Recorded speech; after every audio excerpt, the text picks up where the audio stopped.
Recording in progress.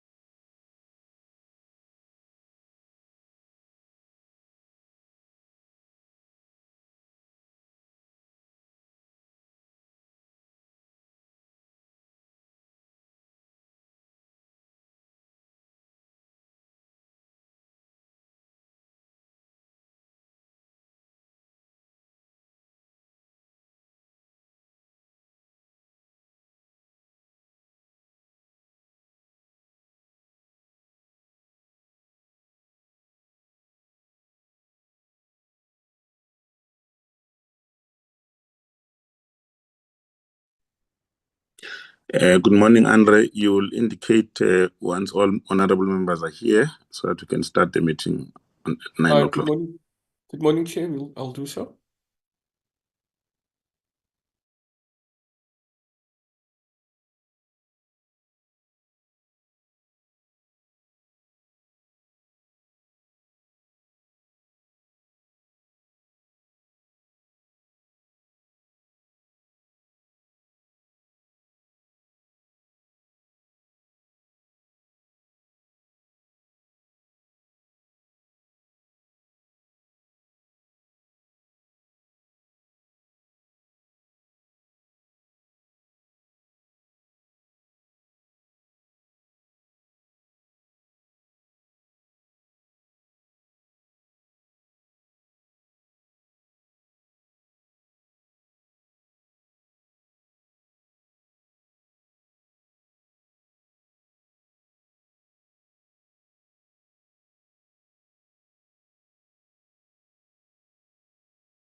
Hi, good morning, Chair. In terms of the rules, we have more than 1/3 members on the platform. Shall I proceed with doing the roll call, Chair? Yeah, please do. Mr. Kigaba? Honorably present, thank you. Mr. Mdluli? I'm present. Ms. Motsikatsi? I'm present. Mr. Chance? I'm present. And the Chair is present. Chair, those are the members currently on the platform. The others may join us, Chair. Thank you very much. Welcome to the steel industry delegation. We are happy to be having this conversation today. We have the agenda before us. If we can get a move and seconder of the agenda. Kigaba moves. Thank you, Member Kigaba. Any seconders? Mr. Chance will second. Thank you very much, Member Chance. The meeting is duly accepted the agenda. Are there any apologies, Andre? Chair, we only have the apology from Mr. Langa, who is attending another committee meeting, Chair. Okay. Thank you very much. The engagement of stakeholders from the steel industry in relation to the progress and outcome of the implementation of the Steel and Metal Fabrication Master Plan. As part of its oversight responsibility, the Portfolio Committee on Trade, Industry and Competition recently engaged the TTIC on status of the implementation of the master plan. Based on the matters arising from the engagement, the committee have invited stakeholders within the steel sector to engage on the following issues: on the progress made in the implementation of the steel and metal fabrication master plan. Second, the effectiveness of the identified implementation actions to address or mitigate the identified challenges facing the industry. Number 3, lesson learned from the implementation process. 4, the impact of the changing domestic and geopolitical landscape on the industry and the effects it has on the master plan. Number 5, new or evolving challenges facing the industry and opportunities for the industry. And lastly, steps that are being taken, if any, to amend or adapt or redevelop the master plan. We will now follow the agenda. Andre, you'll then call us the first company to make presentation and give them the allocated time so that we can make sure that there's sufficient time for engagement. Andre, over to you. Thank you, Chairperson. The first presenter would be the South African Iron and Steel Institute, SACEEC Chair. They have 20 minutes. We have indicated they have 20 minutes to make the presentation, Chair, and we will. So they on the floor, Chair. I'm just going to. Mr. Charles Denham is leading the delegation and he has co-sharing rights, Chair. Thank you very much. Over to you. Thank you, Chair, and good morning to the Portfolio Committee and all my colleagues from the steel industry. If I can just share.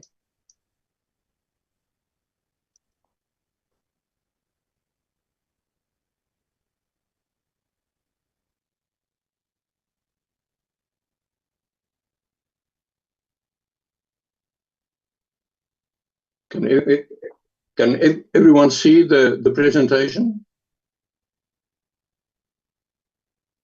Yes, Mr. Charles, we can see. Thank you. Right, so I'll give a short overview of the primary steel industry, just to put some perspective with regard to the recent 2024 results in tracking its performance, and then go directly over to the issues that we've actually addressed via the Steel Master Plan. So if one look at the manufacturing steel industry, the steel manufacturing industry in South Africa, we have roughly about 15 active steel mills operating in South Africa and counting. As the steel mills are actually opening up, there are more and more steel mills coming on board. So total steel making capacity is more than 10 million tons. Sorry, Chair. The slides are not moving. We're stuck on slide 1. Yeah, can Margot and the team, can you assist to move the slides, please?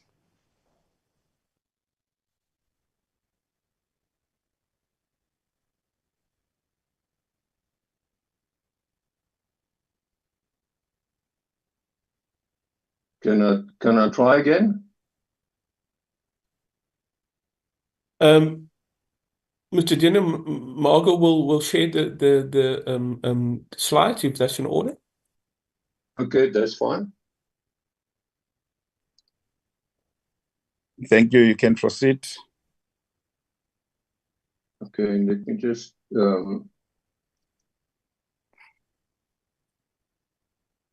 get out here.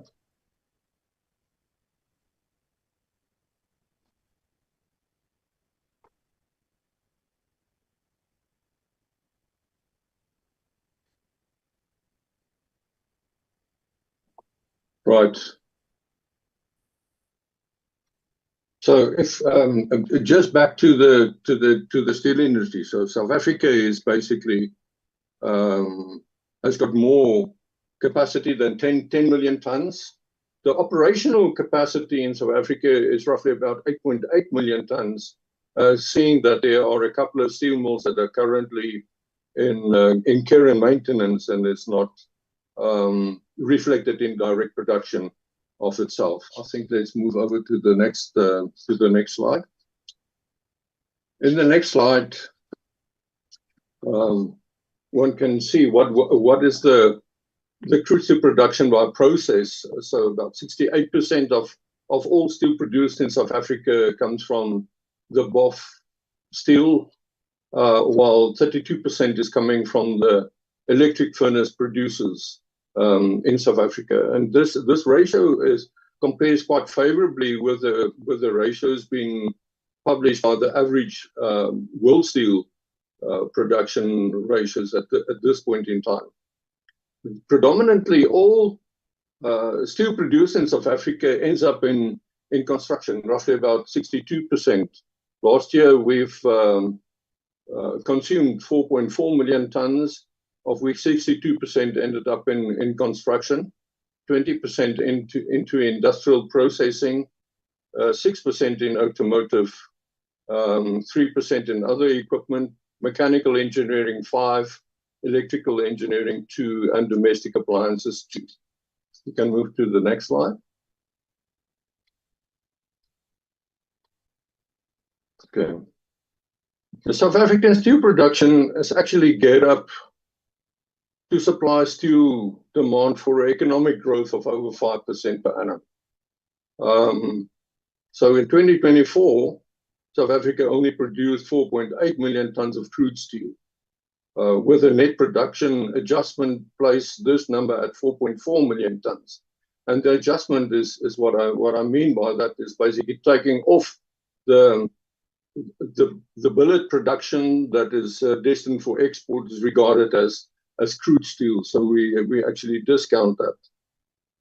Looking at the total steel production, crude steel production in South Africa is only about a 0.25% of the total global steel production. So we are really small in relation to global standards. Total finished steel outputs was 3.9 million tons, of which 800,000 tons were exported.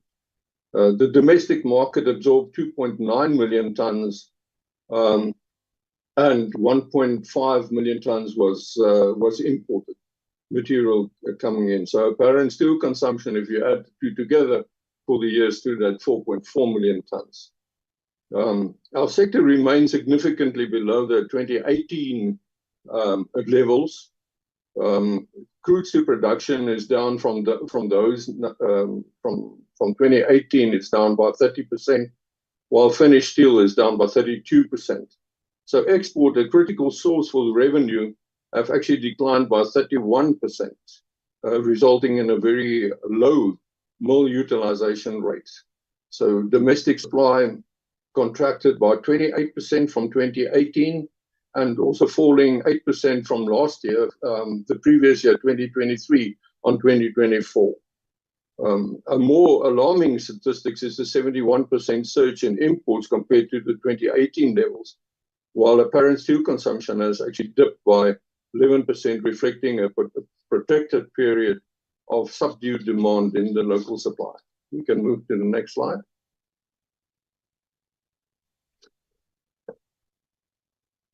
I've just sketched the general state of the steel industry to put everything into perspective. So I'll actually move into the issues with regard to the steel master plan. I think we can move to the next slide.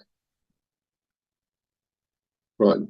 Industry expected quite a lot from the steel master plan, and actually to resolve much of its challenges. It was actually looking forward to do something about the dwindling demand for steel to be solved by expediting the infrastructure program. It was also looking forward to maintaining the current steel demand, which is threatened by Chinese and global overcapacity and the overproduction, resulting in pressure on both primary steel and value-added products. The increased imports also contributed to the escalation of illicit trade in this country.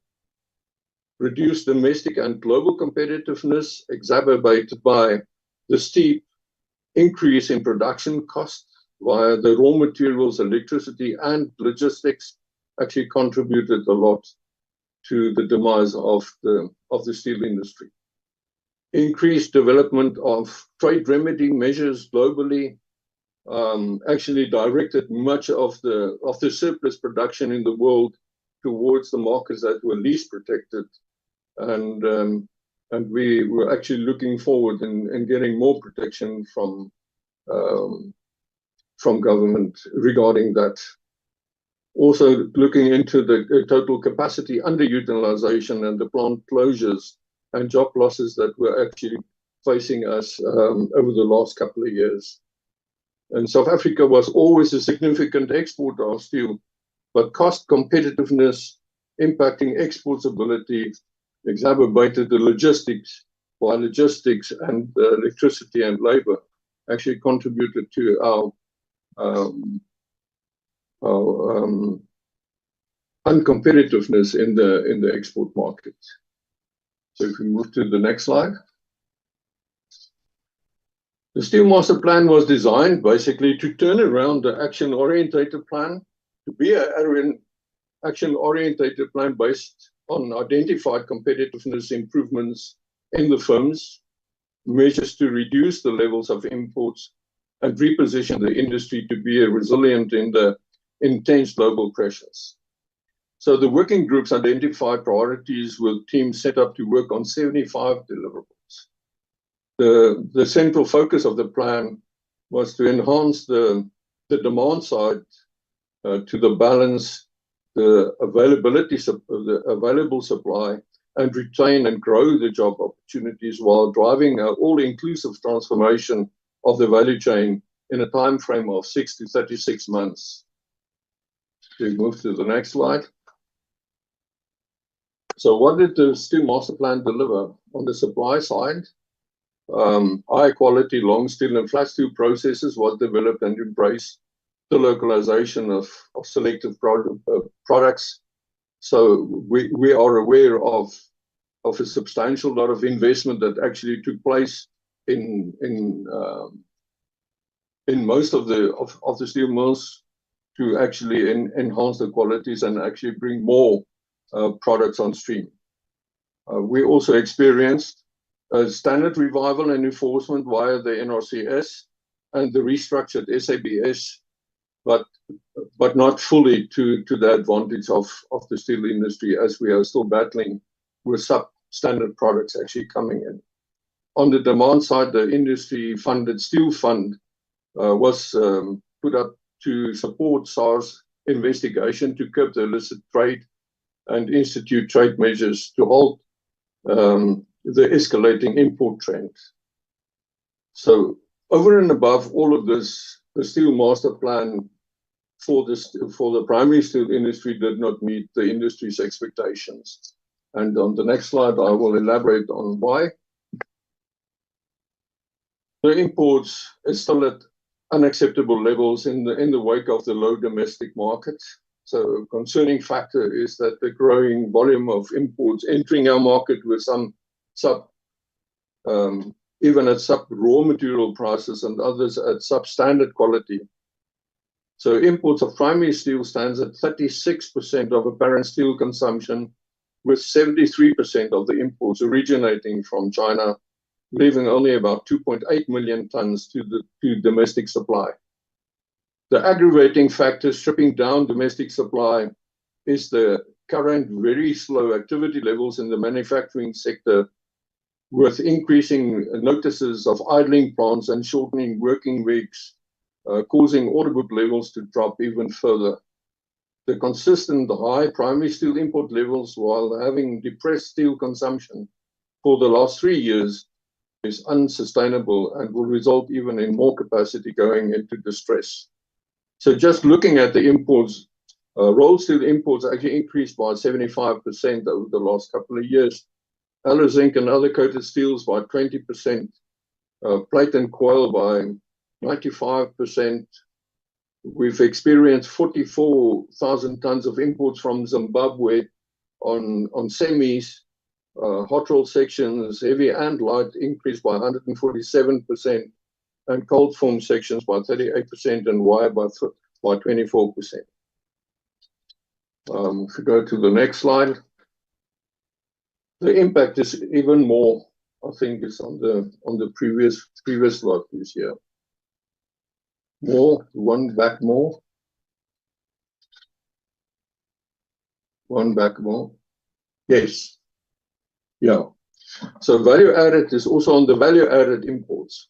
So if one look at the 23, 24 numbers, your value added imports actually escalated by 25%. So that is your final and intermediate products that are actually coming into the country. So only measuring chapter 73, not taking into account any of the other chapters like 83, 84, 85, that's also steel contained products. But just looking at the intermediary products, pipe and tube, springs, wire, roofing and cladding, that went up substantially. Okay, now we can move on to the next slide. We've also reported repeated patterns of undervaluation, and we are constantly reporting this to SARS on an ongoing basis with really a minimum success. I think that we've reported this undervaluation situation now for the last 5 years ongoing, and we are really battling to get any progress in with that regard. So the focus areas, next slide.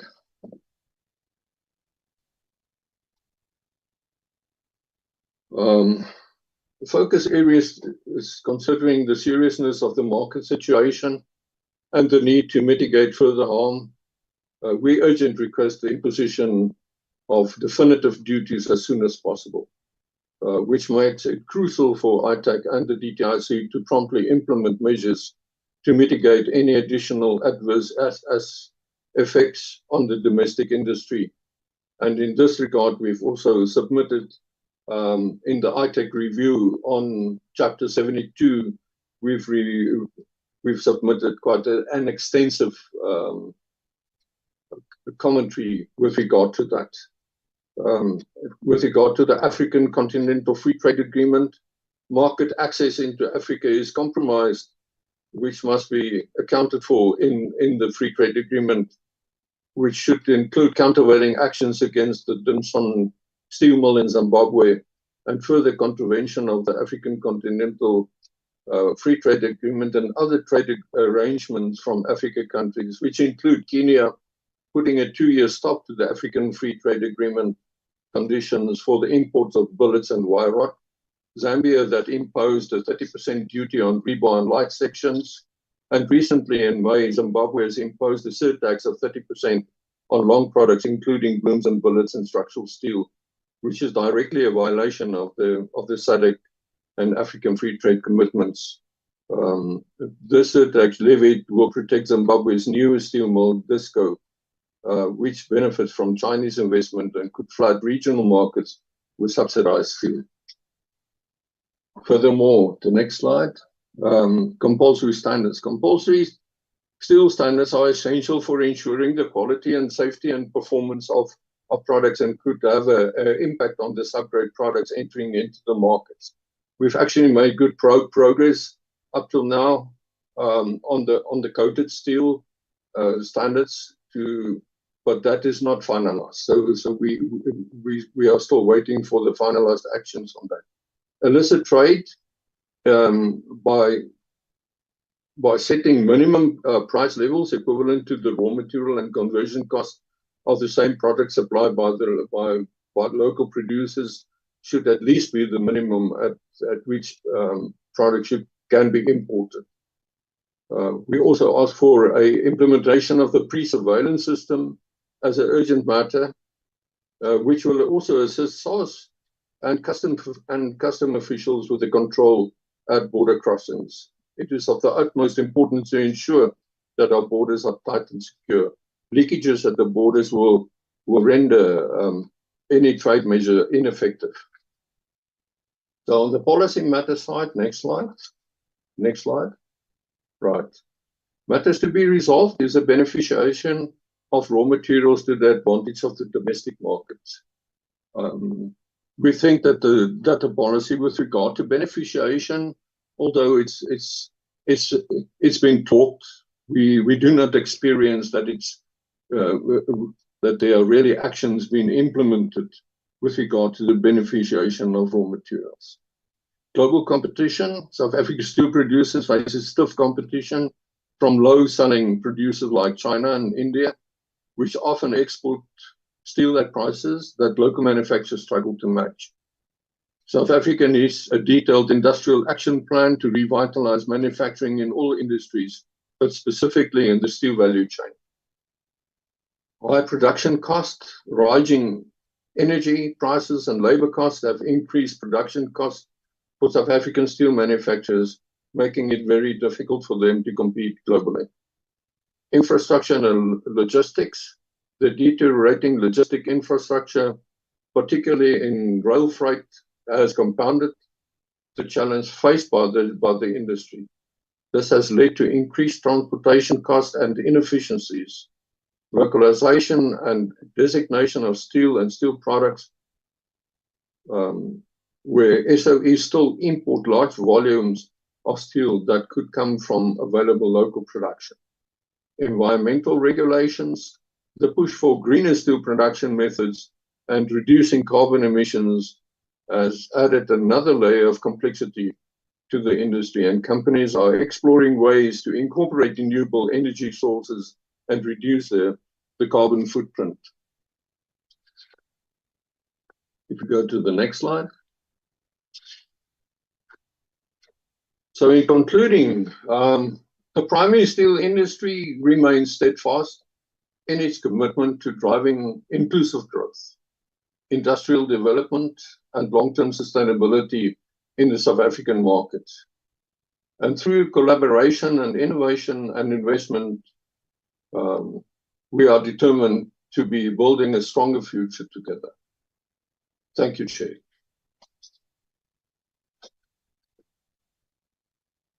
Thank you very much. Right on time. Much appreciated. So we'll engage all the presentations at once. Andrew, what's the next presentation? Chair, the next presentation is from SEIFSA. They're led by the president of the Federation, Mr. Monage. And the document is shared, the Chair. They also have 20 minutes as per the previous presentation. Thanks. Thank you. You are welcome.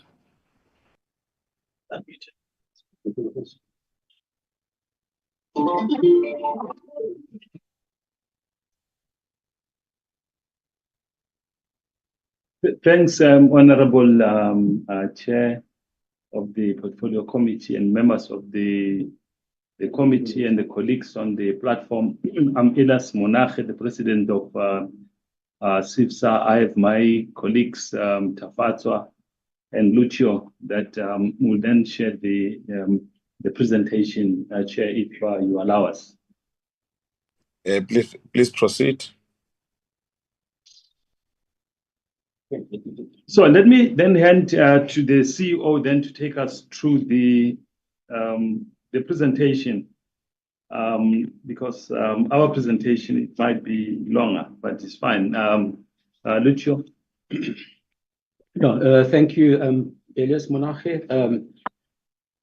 Just to introduce myself once again, my name's Lucio Trentini. I'm the CEO of SEIFSA, and I'll be sharing our presentation with Tafatswa Chipanguza, who's the COO.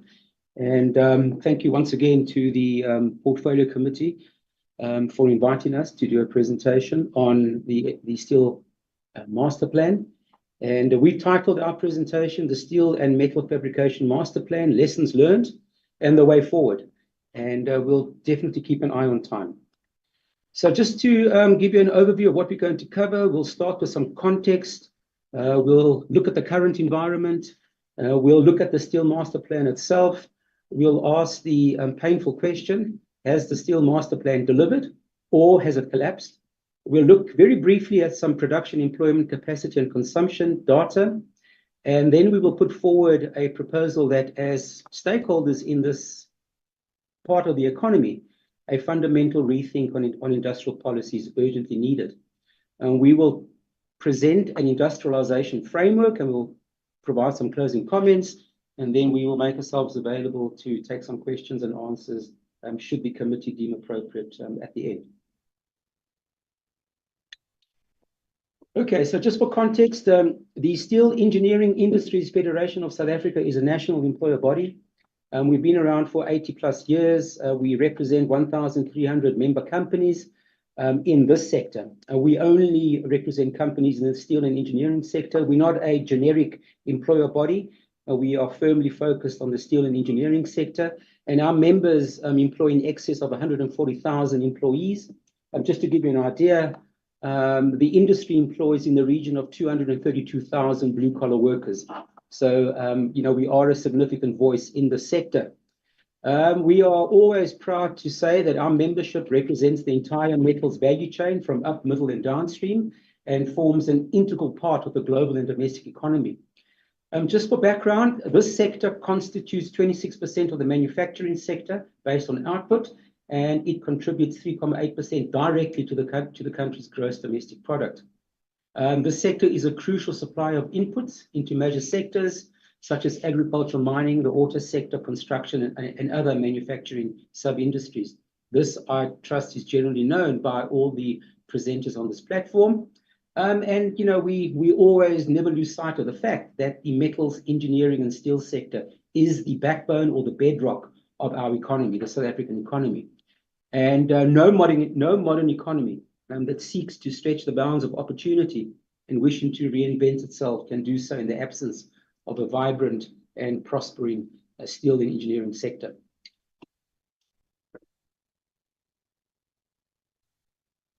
So just to give you an overview of the current environment, what we see in one word, we see over the last 2 or 3 decades, a pattern of deindustrialization.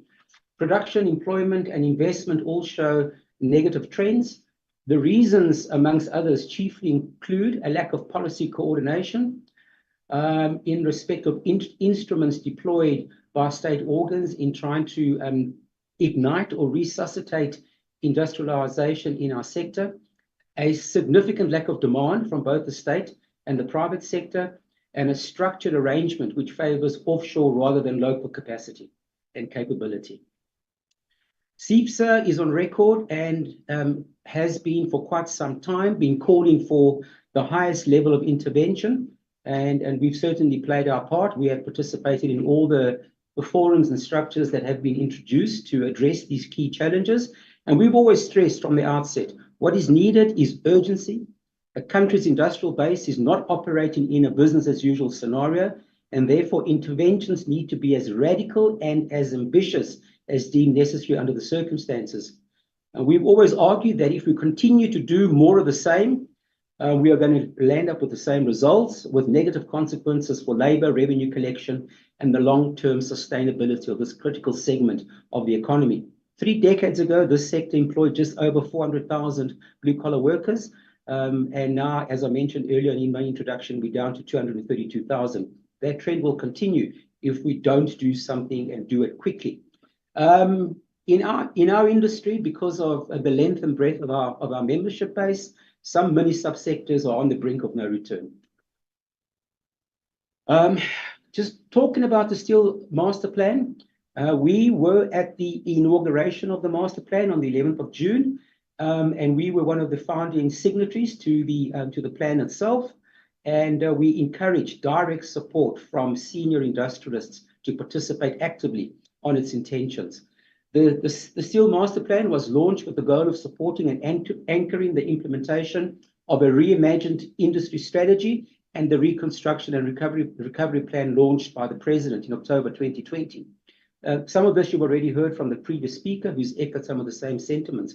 One of its key interventions was to increase demand. And I quote, at the time when the press release went out, the continued loss of domestic and export demand has had a devastating impact on our industry, and that continues to be the case today.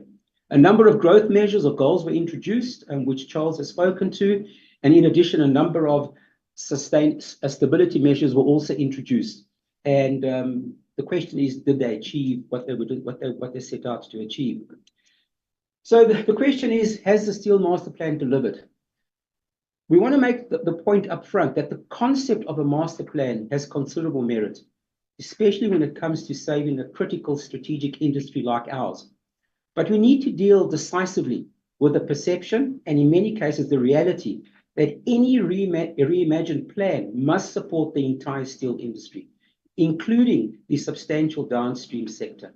One of the key problems with the Steel Master Plan when it was operational is that it had too many goals, not enough focus on key issues, too much talk, not enough follow-through, and not enough decisions. There were 20 work groups, there were 73 deliverables, just too much for people to focus on. We did achieve some successes along the way, but on the whole, senior captains of industry or industrialists became increasingly frustrated with the slow pace of reform and began opting out, leaving non-key decision makers to drive the process. And if you don't have the decision makers at the table, nothing is going to be achieved. 5 years later, the steel industry remains fragmented and shows little sign of recovery. Key issues around energy, rail, port efficiency, logistics, policy alignment, the geopolitical tensions that you see all around us, the uncertainty and lack of a meaningful economic growth over the last decade have all contributed to an industry on the brink of an already fragile manufacturing sector and facing even further risks. At this stage, I'm just going to hand over to my colleague Tafazwa to take us through the second half of the presentation. We're still good for time, so we will meet our deadline. Thank you, members of the committee. Good morning, Chairman, and good morning to members of the committee. What I'm going to do, Chair, is to give some context to some of the points that have been made earlier, almost presenting the scorecard. And I'll do it across three variables that will support this point that when the opinion that has the Steel Master Plan failed, it's supported by data, and data tells the story as is. So across the next four variables that I'll show, what you'll see is structural deterioration in production. There's structural deterioration in production, as you see on the current slide. What is particularly concerning for us is the post-COVID deterioration in production, in employment and capacity utilization as well. Meaning that essentially, Chair, that things are only getting worse and not getting any better. So if one was measuring on the Steel Master Plan and its prospects based on these variables, Chair, the conclusion is obvious that it has not met what it was intended to. I've shown production, which was deteriorating, capacity utilization across the entire industry has equally been deteriorating. And the most critical, and I want to stress this one quite strongly, Chair, is what we see from the employment losses in the sector is essentially a socioeconomic crisis, where this graph of employment has gone from the peak of top left to bottom right, where we've lost in excess of 200,000 jobs in just under a decade and a half. So in essence, this proves the point that we're making, that if we had attached goals and if we had attached ambitions to the master plan, the facts on the ground and the scorecard, as we referred to it, doesn't reflect that point, at least in the stats that we've presented. And this socioeconomic crisis and the addition to the unemployment queue is also reflected in the slide that I had here. There's a point that we want to stress, and here what is needed is to track a variable that shows us where, at least a measure that shows us where we're going. And what we are showing here and this slide is courtesy for our colleagues who've just spoken from SAISI, which is steel consumption per capita. That's steel consumption per unit of GDP created.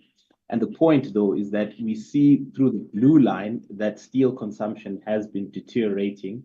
And this is in an environment where globally steel consumption, that is, has been increasing. Now, the question that we will then put before you and also suggest an answer is that the this consumption number is what we need to be tracking. And in tracking that consumption number, what we want to do is increase the levels of demand that will reflect an increased steel consumption locally. So what I've done now is listed the problems and given the scorecard of the problems. What Lucho had mentioned that we want to then table for you is we only haven't come with the problems, but we want to highlight at least something of what we think is a solution. So the point has been made that we need a fundamental rethink in industrial policy and the way we've approached it. On the slide here, we've highlighted a few points that we think are important to underpin this reimagined industrial policy framework. The first is we need the public and private sector to work together. And here we are not referring to notional participation between public and private, but where the private sector is involved in everything from policy design right through to execution and even follow through afterwards. I think that's critical, where we go hand in glove. There's an important point we want to stress in that in this new industrial policy, we need to approach it that it needs to be infused by the fact that we need incentives and not penalties. It's often been made the point that historically, the approach has tended to want to dictate the direction of the market, and often with the idea that penalties will do that. But what can actually achieve a more sustainable future is one where incentives effectively underpin industrial policy. That way, what you essentially do is create a self-sustaining progress. And in essence, policy has the potential to do that. And in this, I want to suggest that even yourselves as the parliamentary committee have the idea, have the powers to shape policy in that direction. An important point as well, Chairman, is this idea that we need to approach we need firstly evidence-based policy that measures costs against the envisaged opportunities, and also where something has not worked. And I think industry in a number of instances have highlighted that the Steel Master Plan has had major failures. And the point is that where something has not worked, we need to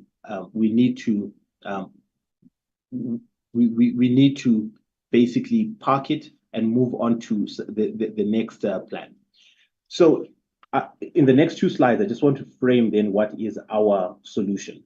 At the start, I think you will hear the unanimous call and unanimous points that the SMP needs a rethink. What we have suggested and tabled here is that if we have a new engagement platform, you can give it fancy footwork on wording, right? But here we've suggested that you need something of a strategic agreement. But what that strategic agreement needs to do is have buy-in from both private and public. That's one. The second point is that it needs to set itself one measurable goal. In this instance, we've suggested, for example, if we were to grow production at a particular rate, that is the goal that we seek for ourselves. That way, we don't have the same criticism that has been highlighted earlier, where we've got numerous goals that are difficult to track and things fall through the cracks that way. And then everything else from an instrument's point of view is subordinate to this primary goal that we've set ourselves. And in doing so, what we do is we highlight three areas that are critical. And we do so in taking the departure point that not all is lost in the master plan, but we take what is at least what we think can work into the future. In our view, we think the starting point needs to be, you need three work areas, one that looks at policy. And in the development of that policy, you need to carefully balance all the objectives and all the value chain participants between the upstream and the downstream. That's critical. And this policy basically would give effect to the last agreement that I mentioned earlier on. There's another important point that we need to also stress is this idea of demand creation.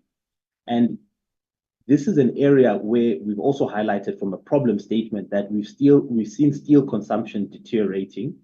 And we think that through a very structured and well-organized platform where projects are tabled by both public and private sector on an unsolicited or solicited basis, and these are steel-intensive projects, we think that this platform would be one where projects are presented and taken from pre-feasibility right all the way through to feasibility to financial closure, which then would also then lead us to what we suggest is the third point here around financing. And financing, the country and the world, in fact, is awash with private capital. And we think this, with the departure point of the private capital into even public goods and public projects, we can make considerable progress in realizing those projects that would have been tabled in the second work stream that we had suggested. So that's sort of the three areas that we are working on. And what I want to stress, what we are stressing in these three work areas, Chair, is that what we are also closing are some of the loopholes that have already been suggested earlier on by Charles and by Lucho, and I will just echo them here, in that what we have is a situation where you have public procurement, which has an important role to play, not playing the role that it can play, given this transition of public procurement legislation. Right now, we have state organs practically being some of the biggest importers. Earlier on, the slide was shown that last year we had record imports into the country, on the upstream at least, and that's across the value chain as well. So the point is the world is awash with excess products across this value chain that we are calling metals and engineering. We need urgency in your approach, in the approach to firstly protecting industry where capacity exists, obviously, and we need to stress this point because we've tended to notice that the pace at which the industry, or at least policy, has moved in protecting and or creating protecting the domestic capacity has been slower than the external environment. So things in the world are moving much faster than what at least South Africa is moving at. And in doing so, Chair, we need urgency in that regard. That's the first important point that we want to stress, because the analogy was given yesterday that we are in the equivalent of we are the equivalent of having the shortest fence in an environment, in a very dangerous neighborhood where our neighbors are putting up much higher fences. And in essence, Chair, we need to stress that point, that as we move on protecting industry and protecting capacity, that is a critical point that we need urgency on. We also need the fast tracking of the public procurement legislation, because that also has the potential to increase steel consumption. And right now we have an environment where, as I've mentioned, state organs are some of the biggest importers. And lastly, Chair, on this slide where we basically close off on our points, is that we are committed to playing a role with the government as the SEIFSA. Our members are committed to playing that role, but in realizing that role, Chair, we need a rethink in this industrial policy approach. Otherwise, we will continue to basically report on the same outcomes as we've done already, and you will notice a lot of it will largely be in the negative in terms of has it worked or not. So then, as I run up to my close, Chair, I think I just want to stress this point that we are committed to working with the government, DTIC. We have listed what our areas of concern, and we've also tabled, Chair, what we think are some of the critical areas and low-hanging fruit that can turn the tide on those on that scorecard that we presented earlier on. So with that, Chair, that is it from us, and we'll now hand back to you right on time.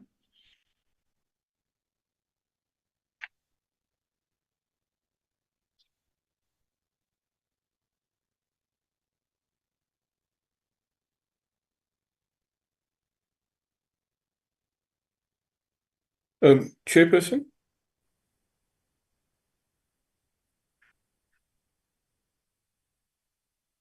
Yes, Andre. The presentation must just continue.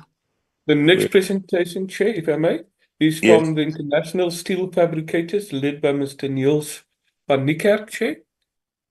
He has sharing rights, Chair. Okay, you can proceed as well. Yeah.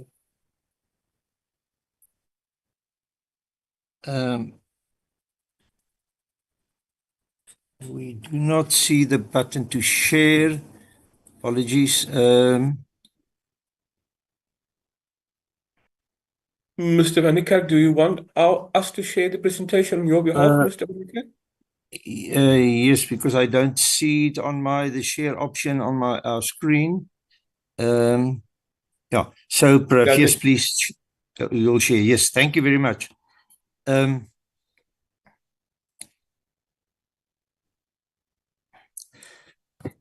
Our thanks to the Portfolio Committee for listening to us today. We are the International Steel Fabricators of South Africa, founded 1991 by 5 large groups, a real SACEEC approach, major success in the Middle East. You will all recognize those historic buildings that's in the Middle East. Next slide, thank you. In 1999, the Export Council movement was started, and the ISF then progressed to an open membership public benefit organization. Our membership from the, firstly, also the total value chain, starting with the integrated mills, AMSA, and then the major steel stockers and service centers. Just to point out, our industry, due to our client behavior, cannot buy from mills directly. The steel stockers and the service centers are primarily responsible for the supply to our sector. Our members are involved in doing all these different kinds of structures, commercial structures, industrial, mineral, leisure. Next slide, please. Next slide, please. Railroad, oops, let's go just back. Yeah, thank you. Railroad, bridges, pressure equipment, steam boilers. Major part of our members is clients are the international main contractor houses, Australian, Canadian, Scandinavian OEMs. We avoid branded products because then we'll be in competition with our clients.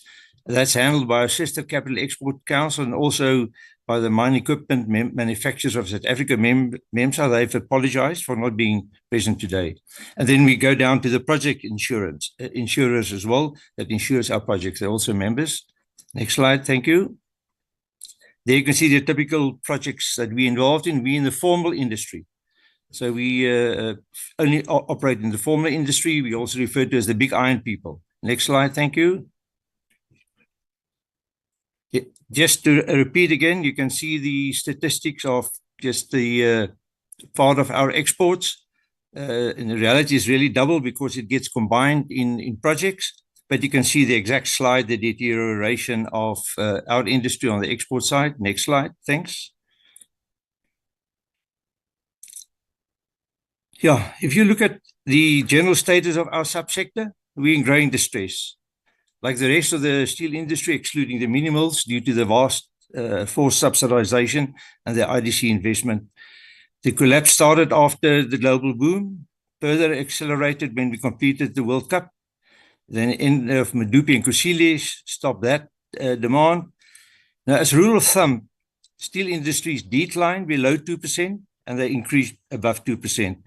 And our decline since 2014, with South Africa going below 2%, has been devastating. We lost our major project houses. You will remember the names there. They were all members. Next slide, thank you.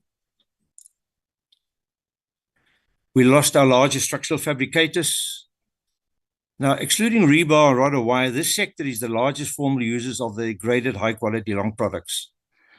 We're critically dependent on ArcelorMittal Long Products Division. It's the only local mill that can produce the quality, the quantity, and the range combination of primary steel product required.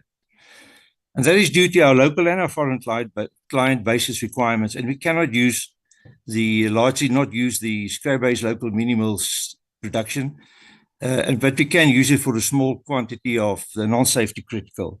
So despite the beliefs of the minimals, the IDC and the DTIC linked advisors tips, if this division closes down, the bulk of this industry's input materials will need to be imported. Next slide, please. When we look at the programs of the Steel Master Fabrication Plan, I think our own opinion is it should have been listed in the opposite sequence. We should have first looked at the cross-cutting measures. The industry there's no cohesion, and due to what is happening in the industry, there's actually a disconnect between the DTIC and the industry at large. There's no steel industry development fund, and we're not referring to the IDCs, we're referring to the fund of the plan. Transformation simply will not happen until there are money to be made in this industry. We will not attract black investment. There's much better industries for them to invest in. So this industry, as long as it's a loss-making industry, will not progress. And then the key is that this industry cannot create demand. And the plan that was based on making more and more and more and more primary steel will not succeed. The key has got to be on the demand. Our industry serves demand. It cannot create demand. So when we look at all these 12 main programs, we can only agree with the previous two presenters. Very little has happened in practically all of this. Next slide, thank you. Now, firstly, we just want to say about the S&P itself. It still remains the best ever comprehensive research done. And we've noticed the best efforts of the DTIC family as well as the consultant tips, which are the PMO for the implementation. We're still aware that the DTIC references the S&P as their current plan. And we have listened to the various successes on 6th of May, but they all appear as mini and micro in terms of the major overall plan. Next slide, please. So the S&P is not responsible for the woes of the industry. It was proposed as a remedy. But the ISF cannot disagree with the general consensus of industry that the plan has failed in its main objectives. It continues to fail. Exports are dropping because we don't regard scrap billet exports as exports of steel. We regard it as primarily an export of electricity on top of plain scrap exports.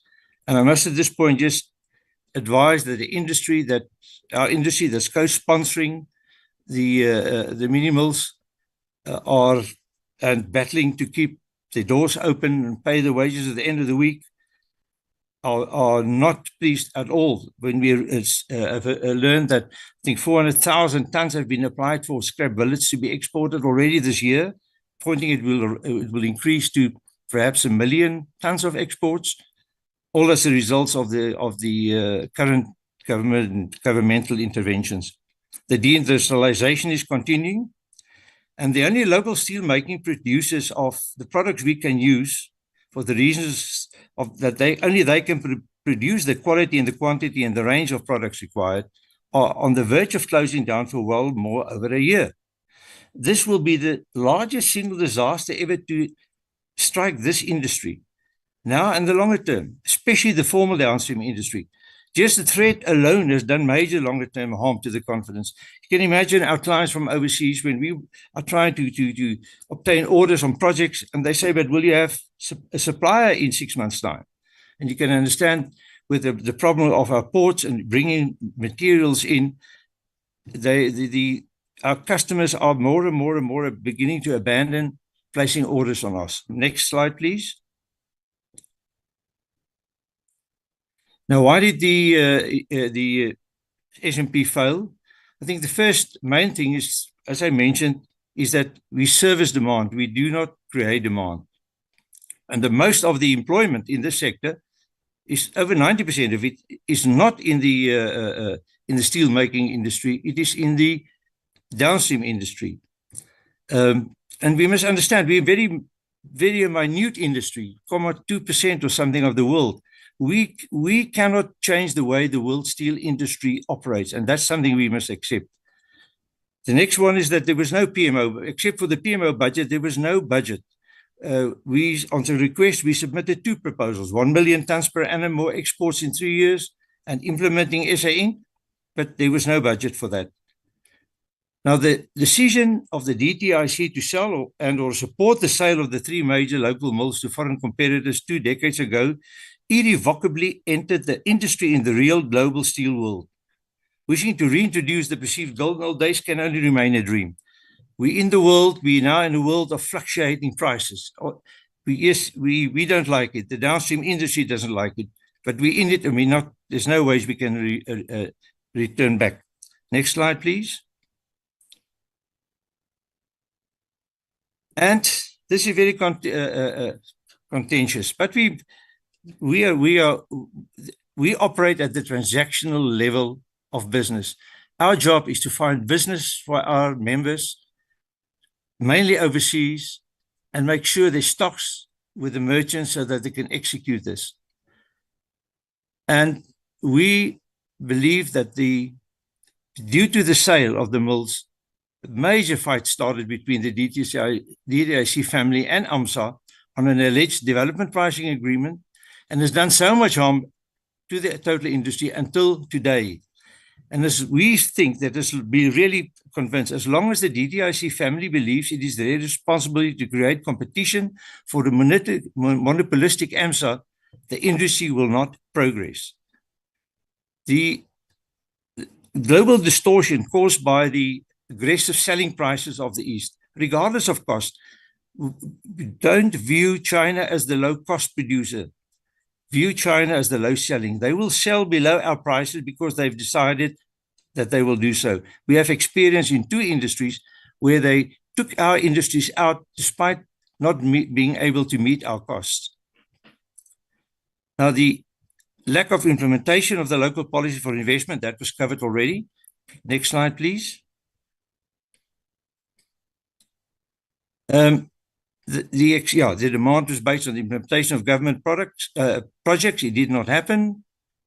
But here, a key thing, the S&P implementation team decided which individuals are the champions of the industry, and they selected them in their individual capacity, and they excluded the downstream industry's own trade associations and the export councils from the decision-making Steel Oversight Committee.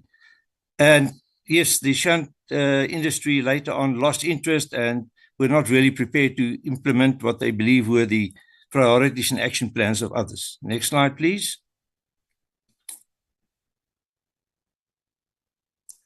Now, what's our recommendation on the future? Please, just back. Realize we're in a crisis. From our side, as I say, we operate where they say the tire eats the tar. First, stop the rot. The name of the game for us for the next 5 years will just be survival. We don't want to see more shops closed. We don't want to see more people being retrenched. We need to identify which products we want to realistically manufacture in South Africa and what to import. The S&P tackled too many issues that would be mentioned before. Now we're proposing only the following 4 critical problem areas to be addressed. That's from our side, and please understand from which corner we are looking, from which angle we are addressing this. So next slide, thank you. Problem 1, the expected demand to be created by the governmental departments and SOEs did not realize. And our proposed solution is, yes, the DTIC must tirelessly work with the relevant private sector industries to let this happen. And most importantly, because we work in silos with the inherited system from the West, where departments work in silos, we fully understand that, for example, a place like Eskom, the SOE like Eskom, tries to maximize what they can achieve with their limited budget. And yes, then when the selling prices from outside is lower, they will tend to buy from there. They don't take into account the payee, the municipal taxes, and all the other income. That is what the successful Chinese way is, to look for the fiscus, to look at the net effect. And we don't see that in South Africa. And we believe that is the major difference between our problem in losing against the East. Next slide, please. Yeah, everything around us. When you look around your office where you're sitting now, whatever you see there will be sold cheaper by China. Not because they are necessarily cheaper, because they have decided so 30 years ago. And that is based on economies of scale and disincentivizing investment in other countries. That is the policy of China. It's very successful. When we, for example, listen to the tariffs and we agree with the tariff that the urgency needs to be handled, our ways of working with costly ad hoc applications is just of individual firms and subsectors for short-term relief against import is ineffective and most likely doing more harm than good. We want to propose that the DTIC's current extensive tariff review should be accelerated. We really welcome that. We think the minister has put his finger on a very, very important point there, like he has done already on various ones. He's asking the right questions, and we're very pleased with that. We need a balanced longer-term tariff regime, both primary and value-added steel, as soon as possible. Next slide, thank you. Now, demand growth in South Africa is predicted to remain slow. And yes, we have heard that the president announcing the rollout will now be accelerated. But until that happens, we will have to wait. And the only market that demands it available from us is not here, but it's on exports. Now, unfortunately, the same low-price China is actually competing with us and actually taking us out of the market in, for example, Africa. So the real opportunity is to service more demand. And although that was one of the objectives of the Steel Master Plan, to create a development fund, it did not realize. Now, we believe we should create a private sector export development fund to provide export rebates to all steel-based exports, regardless of the source of the primary steel, whether it was imported, whether it was made locally, it should be supported.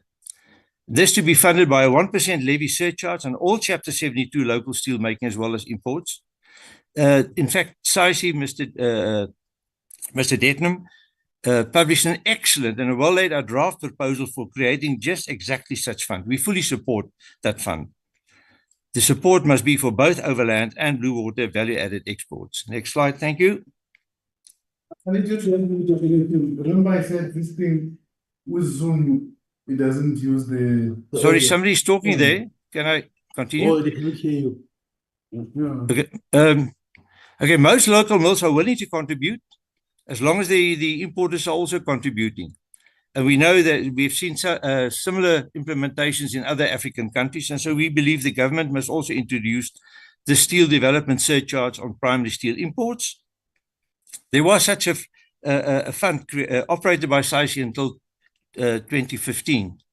And at least 50 million of this fund to be used for the private sector, export promotion and marketing. For example, the excellent previous focus DTIC EMEA support has basically been stopped, and we out of sight, out of mind. In Africa, our absence has just grown further and further due to a lack of funds. Next slide, thank you.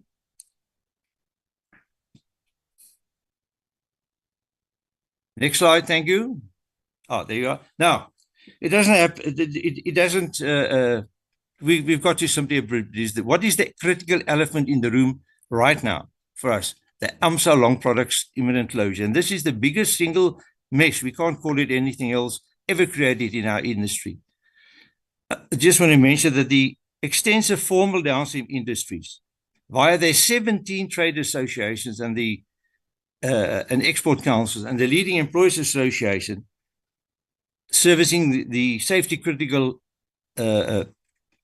high quality clients, met January 2024. They then bypassed the DTIC and its minister and appealed directly to the Minister of the Economic Sectors, Employment and Infrastructure Development Cluster. and AMSA to do everything possible to stop this, as it will be devastating. Next slide, thank you. And for example, they predicted that due to the domino effect, the eventual job losses will exceed 100,000, and not the 3,500 and the 8,000 that was mentioned on the 6th of May at the portfolio meeting. They advised that the AMSA Long Products Division is the only local producer that can supply their combination of quality, quantity, and product range for the foreseeable future. Next slide, thank you. There you can see just quickly going down, rail, galvanizing, ourselves, manufacturing circle, MEMSA, the mining equipment, NARCAM, NAMSA, the power line people, the RSA clusters, the Defense Export Council. Next slide, please. Capital equipment export, electrotechnical, fasteners, metal cladding, reinforcing, wire, Steel Engineering Federation, Institute of Steel Construction.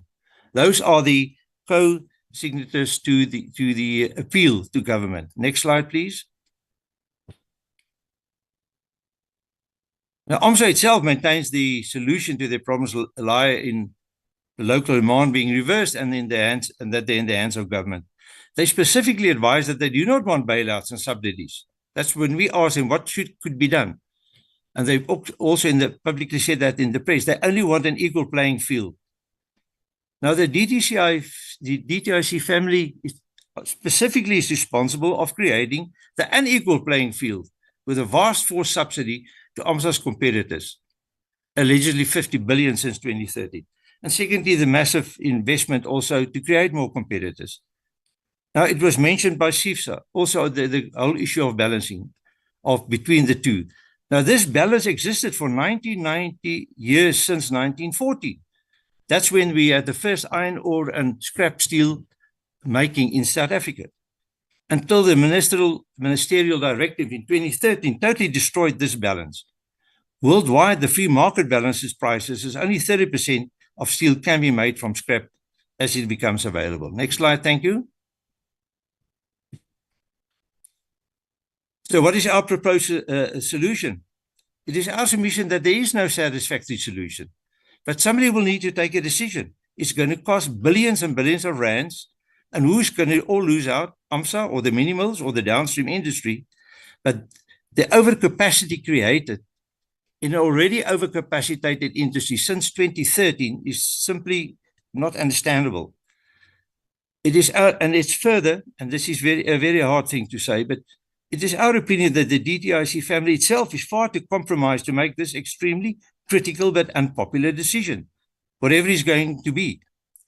So we recommend that the wider government must urgently consult with independent foreign steel industry experts because simply there's no agreement in South Africa between the minimals, AMSA, and the downstream on what is right and what is wrong and what can happen and what not. And we urgently need for the government to get independent input. Next slide, please. So the question is, who must be believed? Who must be consulted? Who must take the final decision? There's only one thing that is agreed between AMSA and the minimals. There's not enough space for all the capacity in the foreseeable future. But what is abundantly clear is that billions of rands will be lost, whatever the decision. Next slide, thank you. I think we can, then there's also a lot of misinformation. Don't need to go through that, but there's so much misinformation. The first one I just must point out to, that AMSA is using redundant technologies. All three technologies in use in South Africa by AMSA and the minimals have been patented more than 100 years ago. And economically, environmentally friendly green steel making is years and years away. It does not exist currently. Next slide. And it's a fallacy that SA is greener if it rather ships its coal and iron ore to other countries for steel making. That's what CBAM is about. We are not greener because we're melting scrap here and exporting our coal and iron. And the inefficiency by the DTCI family creating the competitors, taking away demand from the AMSA Long products. They are major contributor to the inefficiency of AMSA, because we all suffer from the same other cost elements or cost factors of AMSA. But AMSA, unless the blast furnace gets what it's designed for, and that's a certain amount of throughput, they will have to close down. Mr. Van der I Kerk, think just at to that let point, you that your time I will. is up to conclude. Yes, we will. We are finishing here. We can actually, and by forcing this extensive sublease onto the industry and moving the rent to AMSA's competitors, AMSA efficiencies, yes, have been destroyed, and we can fully understand why they want to close down. Thank you very much. The next presentation is from the Steel Tube Export Association of South Africa, led by Mr. Marco, who has sharing rights. And please note that you only have 20 minutes to present your presentation. Thank you. Thank you. You can proceed.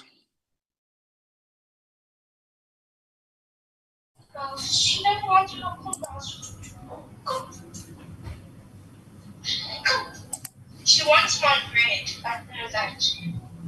You want a small happy? But I already gave you bread. Good morning to the Portfolio Committee, and also good morning to fellow steel industry members. Is the presentation up and visible?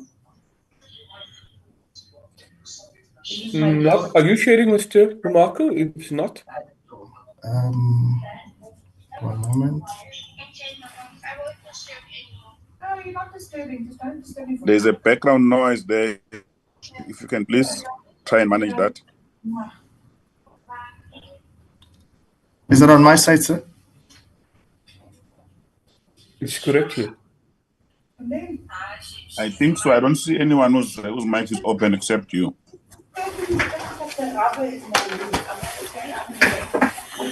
Sorry, sir, I'll have to change offices. Apologies for that.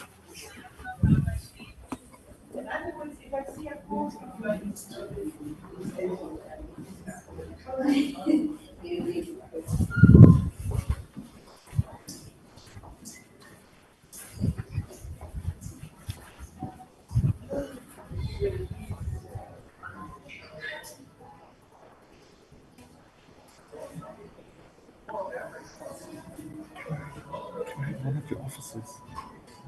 Yeah, there's a bit of noise coming through. I'm doing a presentation. 10:30.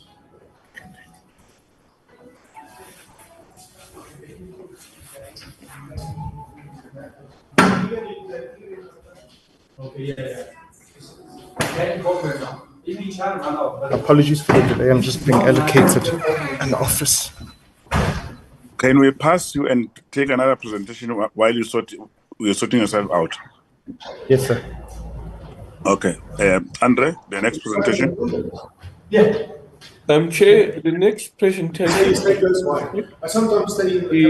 I'll just mute Mr. Mr. Starkey, the metal, just give me a sec, Chair, I'll just want to, is the Metal Recyclers Association. If Mr. Donald McKay and Mr. Starkey is on the platform, we can proceed with that presentation, Chair. Thank you. They can proceed.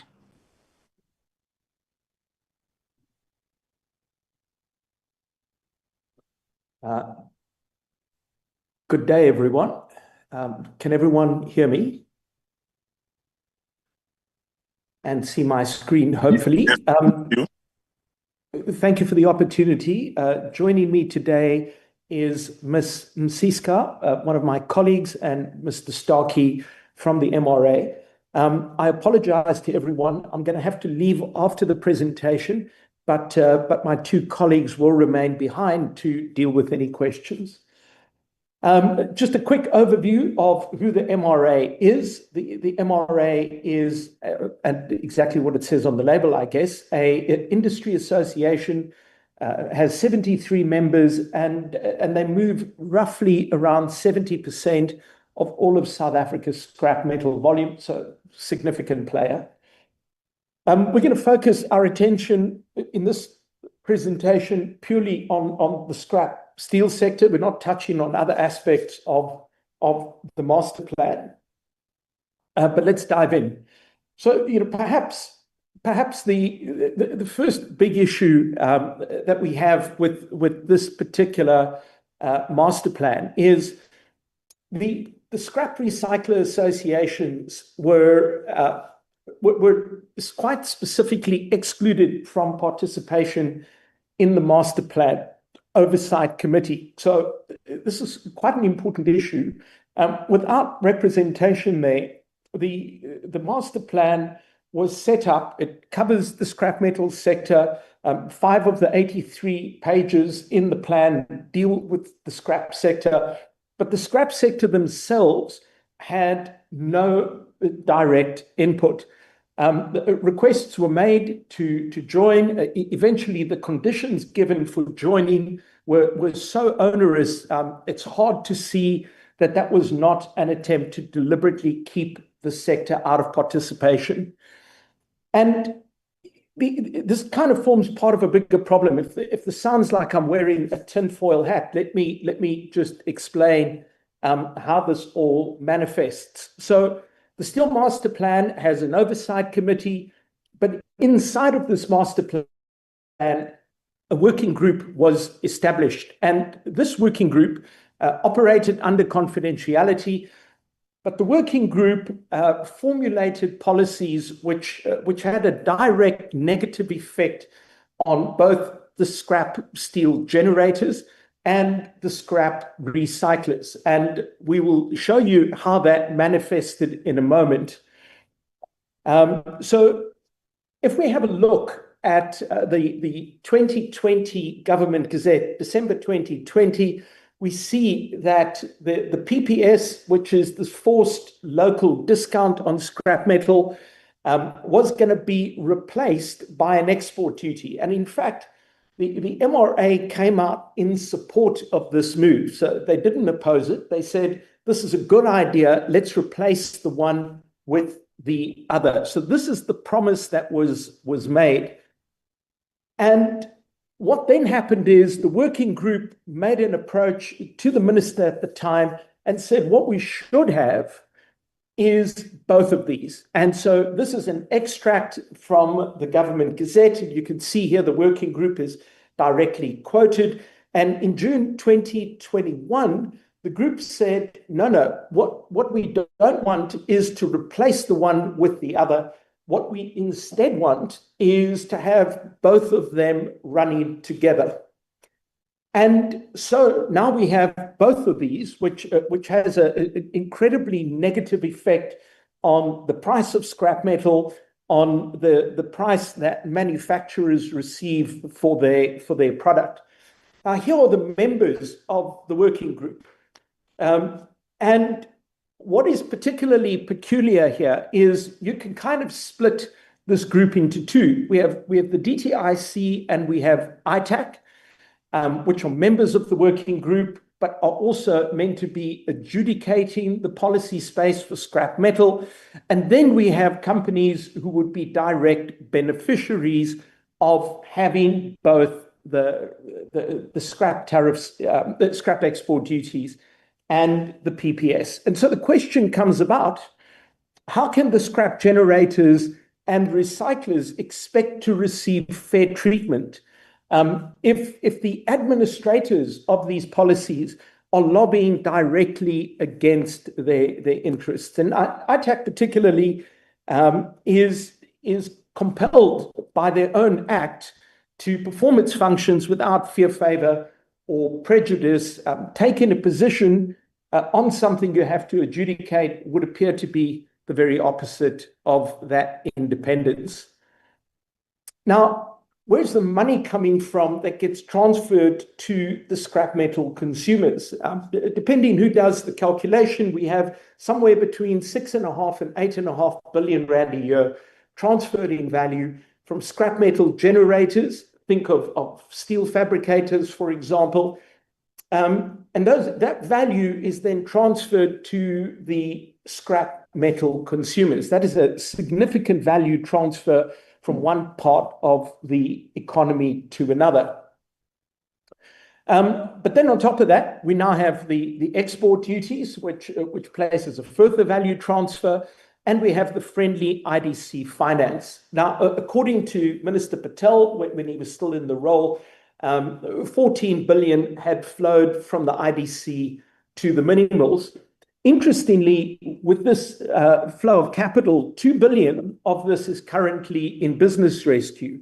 And that 2 billion actually represents 2/3 of the IDC's book that is currently in business rescue. So what we have is, at a time when the demand for steel is low and the supply is in excess of what is required, we're funding more and more capacity to come online.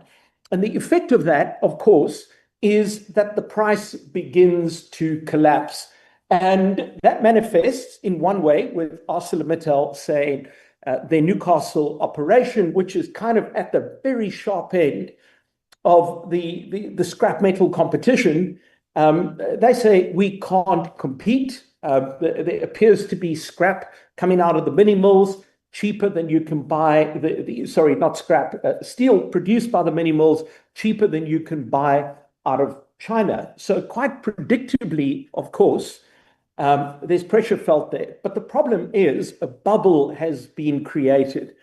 And so if you have more supply than you have demand, the price will go down. If you keep giving cheap raw material and cheap capital, companies will keep investing in the sector because that price signal is not arriving as it should. And so the effect of all of this is that the PPS and the export duties take value from the labor-intensive part of the industry. Think of all of the employment that happens downstream in the steel industry. Think of the recyclers. Think of the waste pickers. And we shift that money to the capital-intensive part of the sector, which is already overcapitalized, given the demand in the market. On top of this, we have a process of manipulating this process of getting things, for example, like a permit. So getting a permit before you can export, you've got to make the product available locally. If nobody makes you an offer locally, you can do an export, but then you have to pay the export duty. But delays in getting the permits issued just disrupts the cash flow into the recyclers, for example. Capital is very expensive in that sector. So this is no small issue. By starving them of cash, very often the scrap that they are purchasing, they have no credit terms on. And we see the effect of the lobbying on the rules that govern the trade in scrap metal. And if you look at this chart, in this chart, we're measuring something very simple, which is how complicated are the rules that govern the trade in scrap. And all we've done is a simple word count. How many words are there in the rules that govern the trade in scrap metal under PPS? And you can see, as the different transactions take place, as the interventions take place, we see the complexity of these rules rising. And that appears to be a direct outcome of lobbying by the consuming sector. This is another example. We have a large Gauteng-based mini mill. This is a quote from a notice they put out to their scrap metal suppliers. Here's the important bit. If you're bringing your product into their premises and they find a problem with the scrap, but bear in mind this is scrap metal, you will be charged a fee of 1,000 Rand per ton before you can remove your truck again. You will have to pay for it to be reloaded, etc.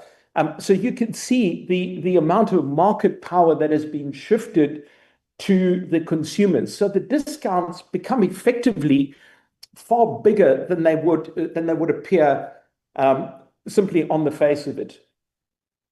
I'm not going to go on for too much longer. We've a couple of very simple recommendations. The one is to replace PPS with the export duties as was originally promised. This was the intention. ITAC found PPS difficult to administer. They've put this in their own report. This was always the intention, and we should simply go back to it. We're not recommending there be no support at all for the consumers.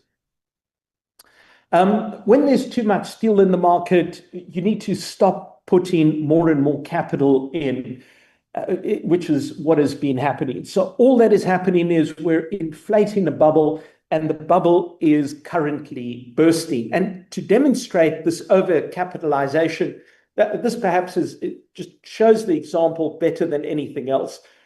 For the first 4 months of this year, almost 400,000 tons of ferrous billets and ingots were approved for export by ITAC. So let's understand what is happening here. These are not complex steel products. You are taking the scrap, melting it into a block, and you are sending it out, which effectively means you're taking scarce South African electricity, subsidized raw material in the form of PPS, and the resultant product no longer attracts the export duties. And this is not industrialization. All we're doing is we're creating an arbitrage to buy your scrap cheaply, melt it into a block, and sell it to foreign consumers at a discount. We don't want to see the value shifted from the labor-intensive part of the sector, given the terrible unemployment situation we have in South Africa. And then finally, whatever form this Steel Master Plan takes going forward, we would like to see fair representation on the Oversight Committee. And this means that the full value chain should be represented, not selectively chosen. And that we want to avoid a situation where companies are able to represent their own interests rather than the interest of a sector. So, I mean, of course, we accept that associations have members who might trade directly in the product. But if you are on that Master Plan Oversight Committee, we would like to see the representation rather come from associations. And that, Mr. Chair, just to alert you, you have 5 minutes left. No, I am literally done. That was my last slide. Thank you.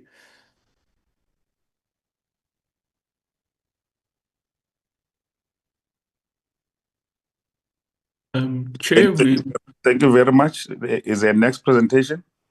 We'll call the previous presentations. They will do it now, Chair, I think. Okay, perfect. They can proceed. Within 20 minutes. Thank you.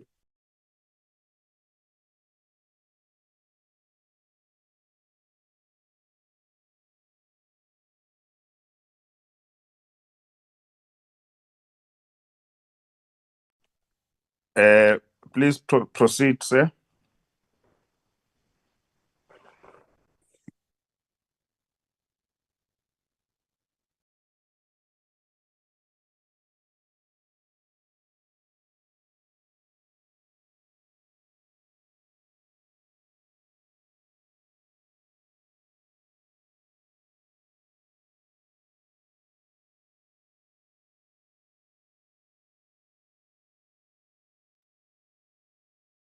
Are you there?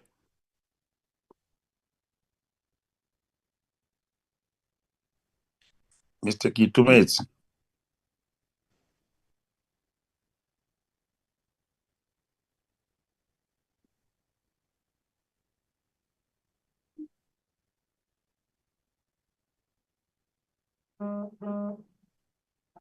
Apologies, I was muted.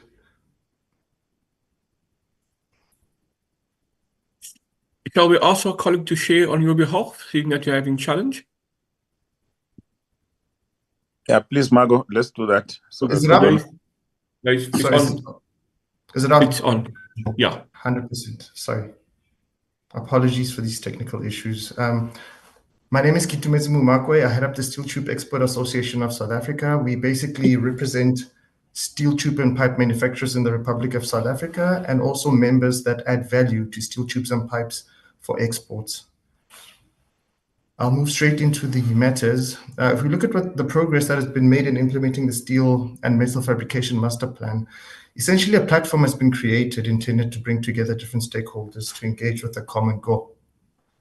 6 focus areas for implementation have been established with working groups, namely the supply side, the demand side, the export market.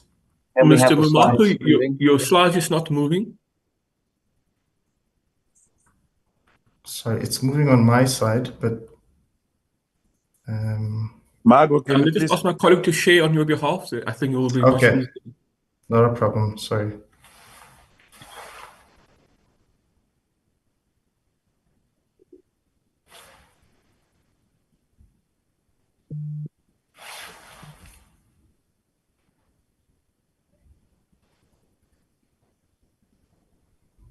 You can proceed if that's the slide you're on. Is it moving now? Which slide are you now? The slide on the screen is the progress made in implementing steel. Correct, that's the one I'm on. Okay, thank you. Okay.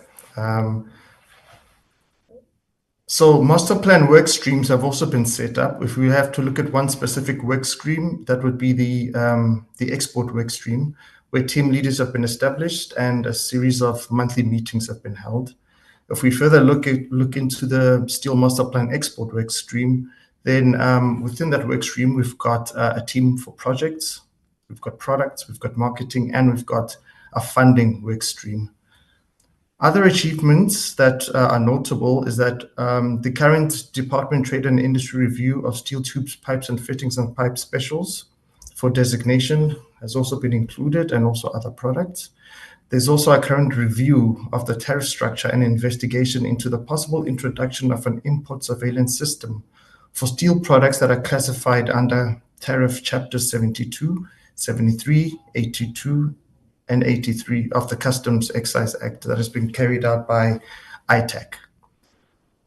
What has also been established is an intra-Africa trade facility pilot that has been established.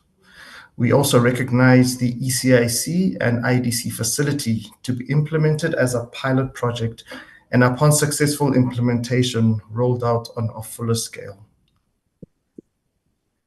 Has the slide moved?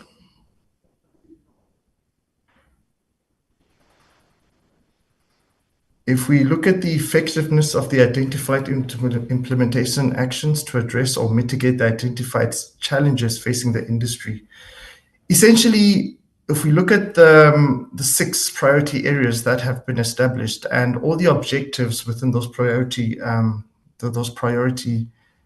focus areas, all these mean well on paper. The implementation is what is key. If all these objectives within the various focus areas were to be implemented, this would certainly address a lot of the structural challenges that the steel industry is facing. And if that can be achieved, then that would automatically complement the social compacting framework that is also essential. And the social compact framework would mean that, obviously, if we look at the primary steel producers, it would mean that steel pricing and supply path that supports it would mean steel pricing and supply path that supports the competitiveness of downstream industry. It would mean investing in primary steel capacity to improve quality and grades. As an example, if we actually look at the downstream manufacturers, this would then compel to invest to grow capacity and to support local demand and manufacturing jobs. It would mean that the industry would also be inclined to invest in technology, management, and operator skills. We would also look at, if you look at government would also then come to the fore in terms of customs enforcement to stem custom fraud issues. So essentially, the implementation of all these worthwhile objectives would be key in ensuring that a lot of our steel industry challenges are addressed. If we look at the lessons that we've learned from the implementation process, essentially the Steel Master Plan's comprehensive industrial framework, policy framework, is not prescriptive enough and not instructive enough to the steel value chain stakeholders. If I had to take a passage from what the SEIFSA President Elias Monache said in basically an article, he said that the Steel Master Plan was meant to deliver a comprehensive industrial policy framework where a total industry perspective would be taken and complementaries across the value chain enhanced. Sadly, what we are witnessing is the opposite, wherein policy is implemented in a fragmented manner with a short-term view and with pockets of industry being pit against one another. The scrap metal export ban is one such divisive and market-distorting development. The industry is still grappling with legacy challenges that predated the inception of the Steel Master Plan and highlighted every year in what was then the Industrial Policy Action Plan. This included the reduction of input costs in the supply value chain, administered prices for electricity, rail, and port tariffs, the provision of export competitive flat roll steel prices, if I had to look particularly within the steel tube and pipe industry, to the domestic carbon steel tube and pipe manufacturing sector of the steel industry, improve steel pricing across the value chain, reduction of raw material costs used to manufacture crude steel. If we look at and then if one had to think out loudly, do we require to introduce a price reference system and export tax for some of the raw materials similar to scrap? That's just an idea and thinking out loudly. We also look at the capacity underutilization, plant closures, and job losses. Then there's also the delayed infrastructure rollout program and also the depressed demand in the domestic industry. If we look at the challenges basically facing the steel industry, and in particular, I'll just focus on the steel tube and pipe industry. We are in a situation where industry has had to take up a hybrid manufacturing structure in order for them to become competitive. An exporting structure example is where a manufacturer establishes an exclusive warehouse and system to account and monitor for imported material. The manufacturer then imports 100% of their hot roll coil from international markets competitively, and then converts that coil into steel tubes and pipes. And then what happens is that the steel tubes and pipes are then exported per order, and then one invokes ITAX rebates. For instance, rebate item 470.03, where a permit is achieved before importing your input material, or import permit 521, where the permit is issued post-importing, and then you can claim your duties afterwards. All of these basically provide a full waiver for customs and safeguard duty on imported goods for use in the manufacture of goods exclusively for export. And then when one looks at the domestic structure, then one would procure coil locally from AMSA, would convert their coil to steel tubes and pipes, and then basically adhere to designation and localization requirements, especially for public projects. And then at the same time, they would also serve the domestic private downstream sector as they would normally do. If I move on to the challenges and opportunities that the industry faces, well, first challenge and key challenge is the cheap imports of carbon steel tubes and pipes. So if one had to look at an example, if we use HS 7306.1900, this is line pipe of a kind used for oil or gas pipelines. Now, the average cost of hot roll coil in South Africa is about 16,000 Rand a ton base price. If one looks at basically our 2004 imports and you average them out, you can see that on average, finished steel tube and pipes are coming into the country at an average landed cost of about 11,609, for instance. And that is way below the cost that a South African-based manufacturer can procure coil from the likes of and AMSA.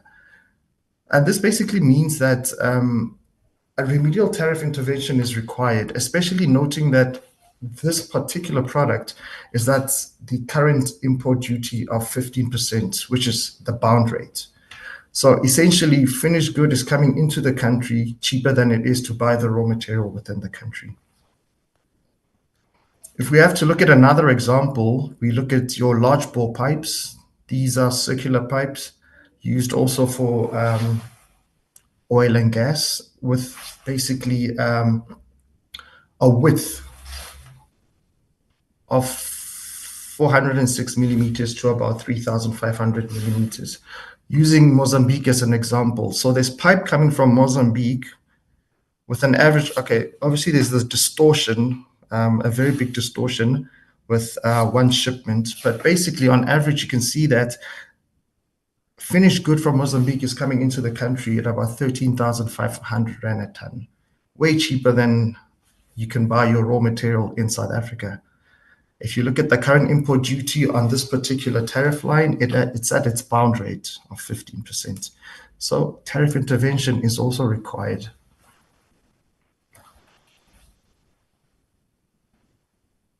Another huge challenge that has been beset on the industry is when on the 2nd of May, ITAC imposed safeguard duties on hot rolled coil. Now, hot rolled coil, in its sense, is used for the manufacturing of general engineering products such as containers, mining equipment, small large bore pipes, earth moving equipment, and various other products. The local downstream industry now uses a mixture of locally manufactured and imported steel. While AMSA produces product of sufficient quality, there have been instances where they could not always provide a reliable supply due to unexpected plant breakdowns and production inefficiencies. Companies are in some instances contractually bound to have more than one supplier of steel product to ensure security of supply, hence the need to import steel, despite already procuring from AMSA. As a result, manufacturers often have to carry more inventory to safeguard themselves against AMSA's sometimes unreliable delivery. This results in more capital being tied up in stock than would otherwise be necessary, upping their costs and making them less competitive and vulnerable to imports of finished products, which can be landed for cheaper than the combined materials and labor costs of the local manufacturers. You have 5 minutes left, just to alert you, you have 5 minutes. Thank you, sir. Almost done. The current duties in place are significant and will potentially lead to the loss of export competitiveness in downstream industries. Important to note is that the downstream industry is not one thing.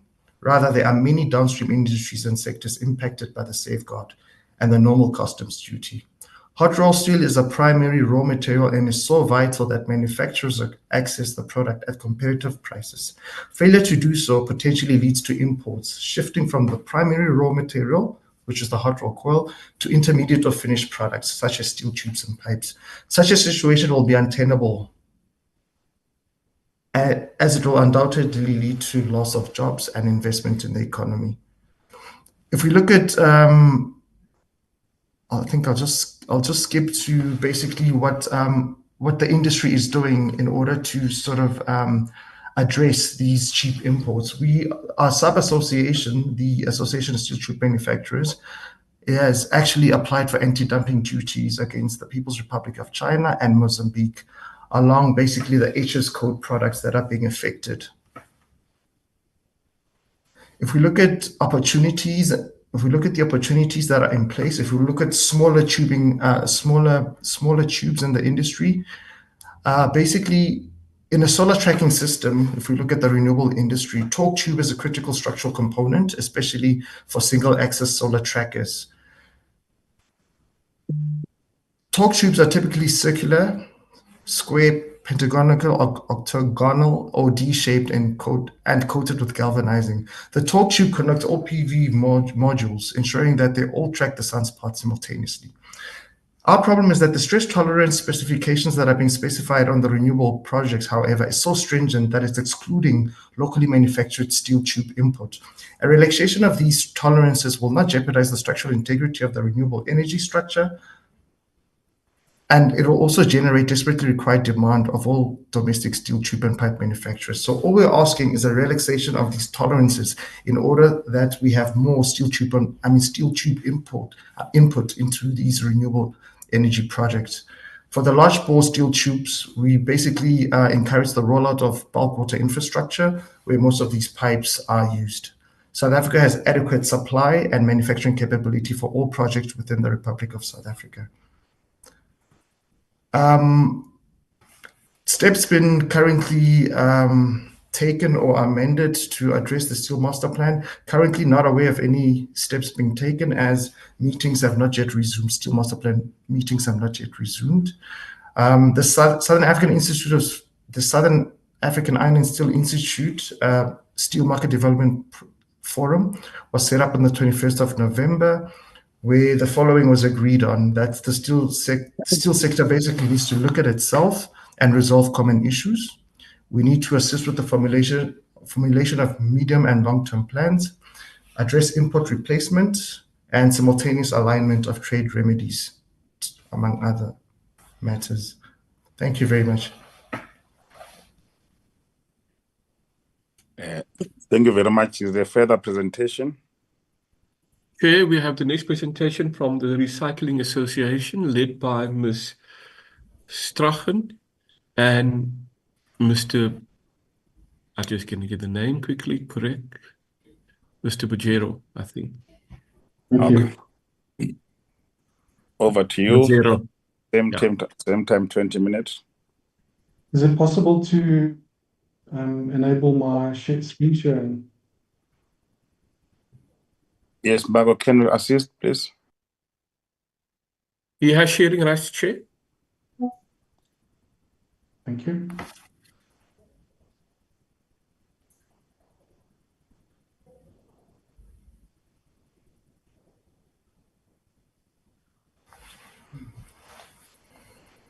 Is it possible for you to share it from your side, please?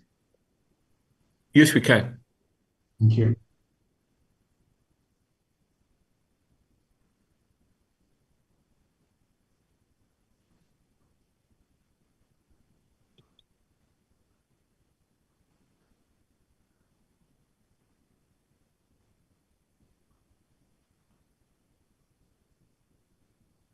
Thank you very much.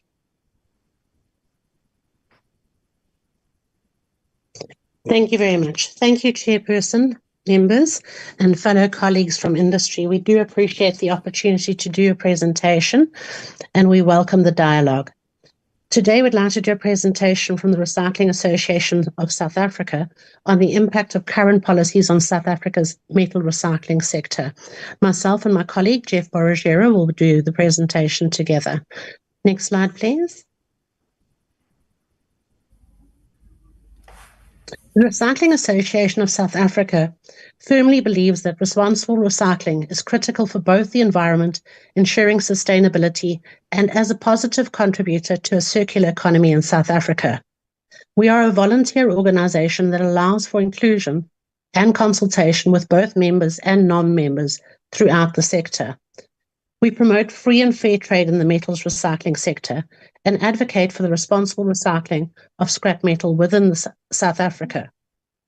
We strive to identify equitable solutions that allow all sector participants access to a level playing field in identifying and implementing standards that encourage responsible recycling within the industry.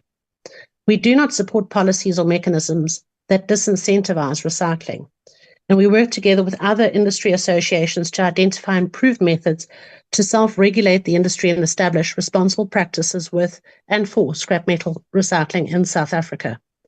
Next slide, please.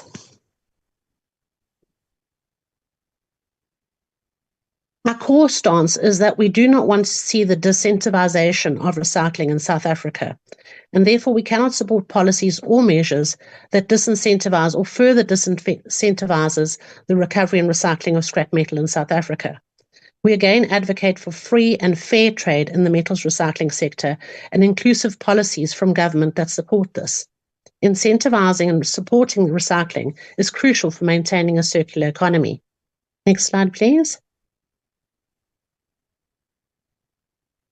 The South African metals recycling sector is a vital industry. It contributes to the circular economy in terms of conserving resources, reducing landfill waste, and lowering carbon emissions. This involves the collection, processing, and recycling of ferrous and non-ferrous metals from diverse sources, including industrial enterprises, public entities, scrap metal dealers, and private individuals.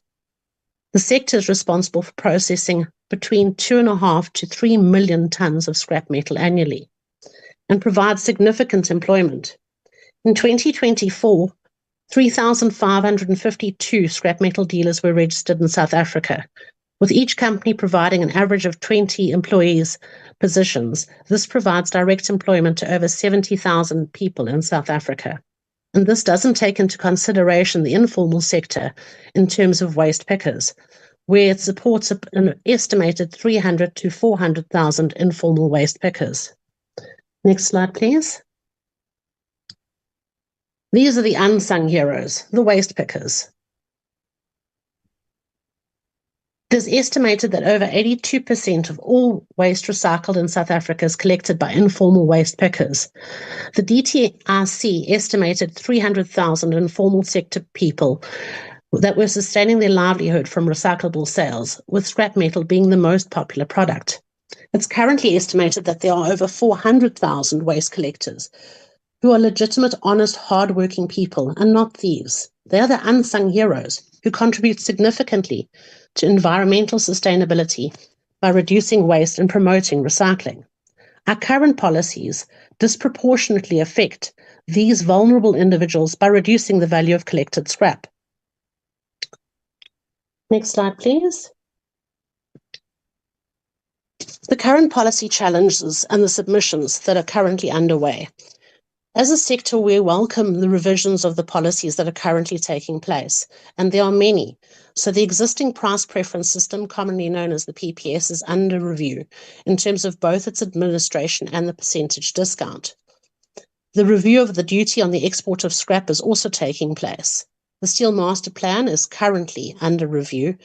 There's also submissions that are being submitted in terms of proposed tariffs and how the imposition of tariffs may impact both negatively and positively the scrap metal recycling sector. The PPS review in respect of the ferrous scrap specifically is aimed at analysing whether the 30% discount is sufficient, insufficient, or too much in terms of discount provided to local consumers. There's also a more recent submission that's been made in terms of a proposal to impose additional export application fees for submissions that are made for applications to export scrap metal from South Africa. Our perspective is that these current policies, both PPS and export duty, are by design and nature disincentivizing recycling by artificially reducing the achievable value of goods. Next slide, please. Jeff, if you can take over from here, please. Thanks, Nancy, and good morning, everyone. Imagine collecting scrap metal all day to earn a living, only to be paid 40% less because of government policies. This is the reality for over 400,000 waste pickers in South Africa. Our country generates 108 million tons of waste yearly, yet 90% ends up in landfills. Recycling is key to our circular economy in South Africa, aims to minimize waste and maximize resource use by keeping products and materials in use. Metal recycling directly supports this goal, but conflicting policies are failing the people who make it happen. The Waste Act of 2008 classifies scrap metal as a waste. Waste is anything discarded or intended to be discarded, while the DTRC frames scrap as an industrial resource under the ITAC Act, regulating it as goods once processed. This exposes a jurisdictional tug-of-war and questions the DTRC's claim to oversight. If the DTRC uses economic instruments like the PPS and export duties to disincentivize scrap collection, framing it as an industrial resource to keep it local, and that backfires, pushing scrap into landfills, it flips right back into the Waste Act's classification under the Ministry of Forestry, Fisheries and Environmental's domain. This loop exposes a flaw in the DTRC's approach and underscores the jurisdictional tangle. The DTR strategy hinges on scrap's post-processing value. Once collected and sorted, say steel baled by recyclers, is an industrial resource for mills, not a waste pile. PPS forces a 30% discount to local buyers, and the duty of more than R1,000 a ton on ferrous jacks up exports costs, aiming to retain this resource for steel production. But when these disincentives make collecting unprofitable, recyclers can't recover costs, waste pickers stop collecting, generators like mines dump their scrap rather than sell it. The scrap doesn't reach the mills. It piles up or heads to landfill.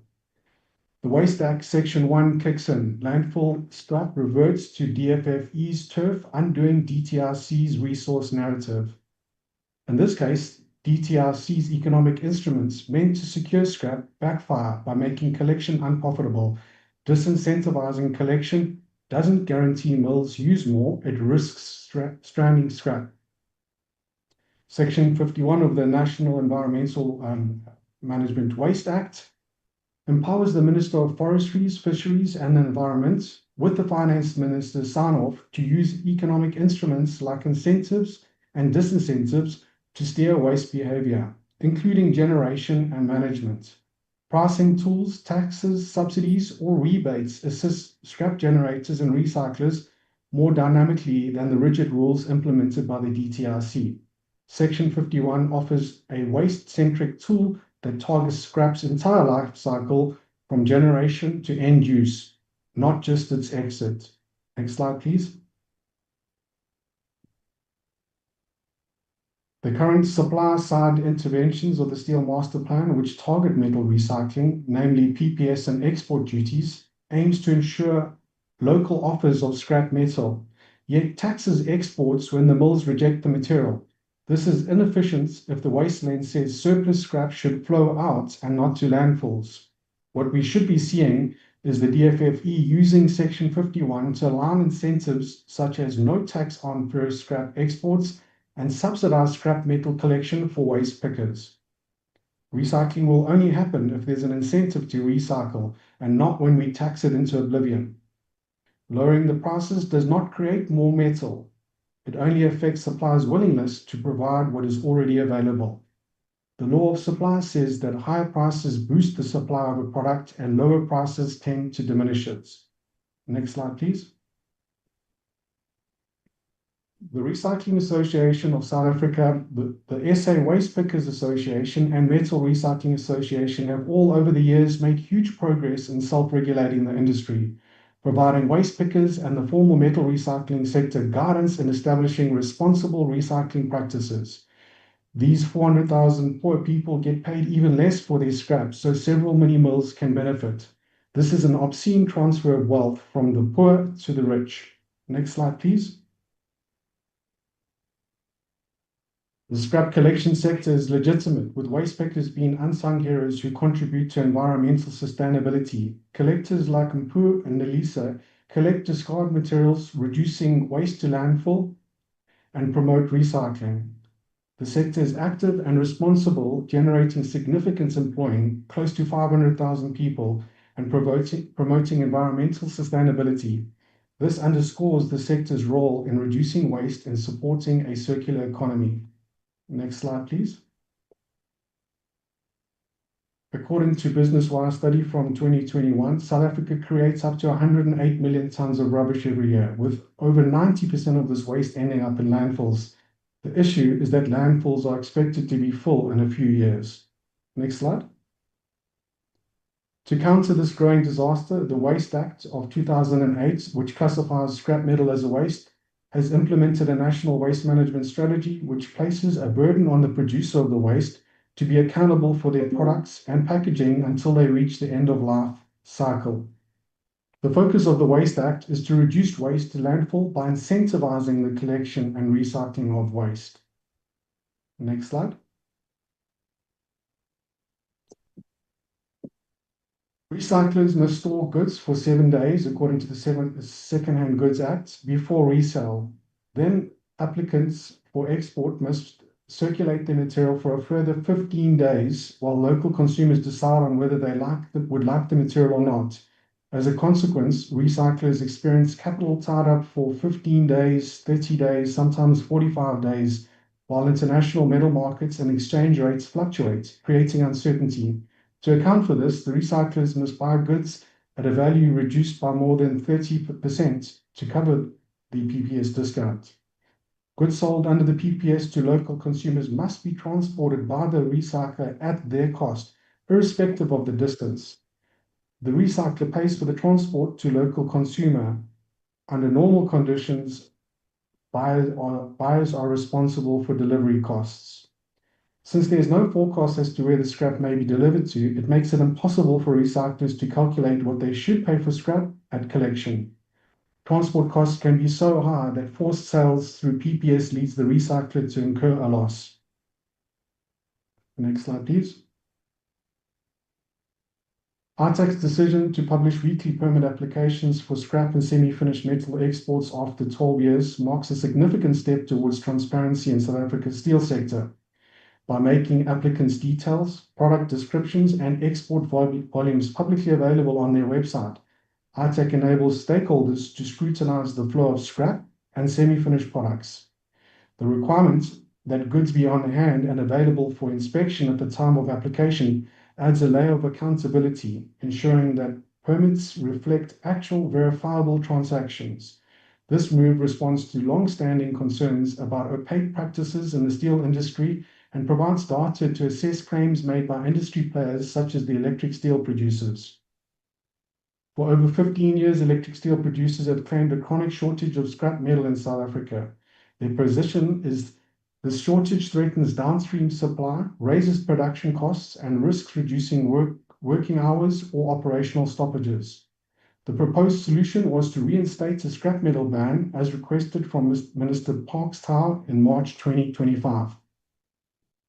RTAC's permit application data from January 2025 to April 2025 reveals that these same electric steel producers applied to export nearly 400,000 tons of steel billets, which is essentially scrap metal plus electricity.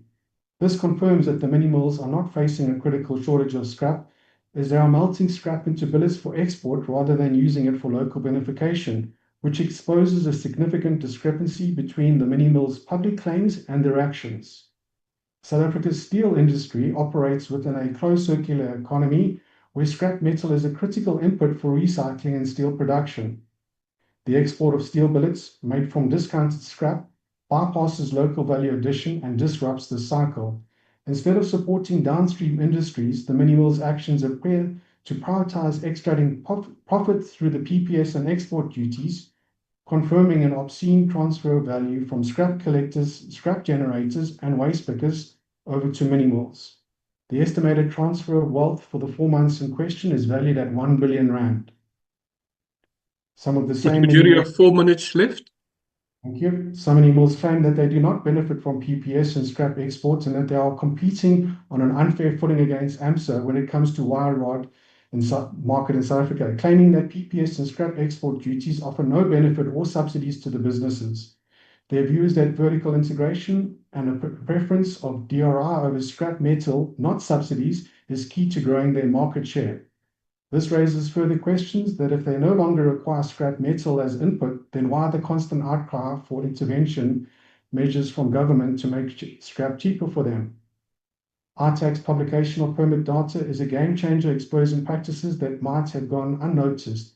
The fact that the electric steel producers applied for such large volumes of export of steel billets while claiming a scrap shortage undermines their credibility and strengthens the case for an urgent policy reform to ensure that there is no further manipulation of the scrap metal market through PPS and export duties, which undermines the entire steel sector. Now that we have seen how these policies fail the steel sector, let's explore a better approach. Nancy, I think over to you to wrap up.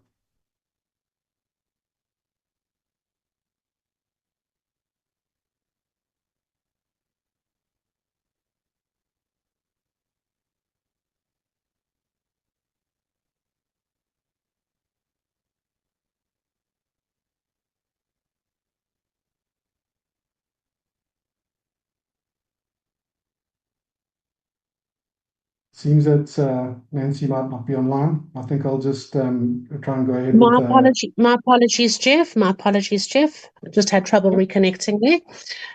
RASA's opinion is that the current 30% discount on ferrous scrap under the PPS is excessive, and the imposition of an export duty on goods which have been rejected for local consumption is counterproductive.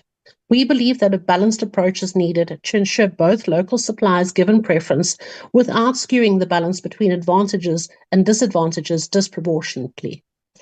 We do have a recommendation that we can regulate the export of scrap and derived products through the PPS processes to ensure compliance, and also encourage and stimulate the supply of secondary raw materials to the South African manufacturing sector. Next slide, please.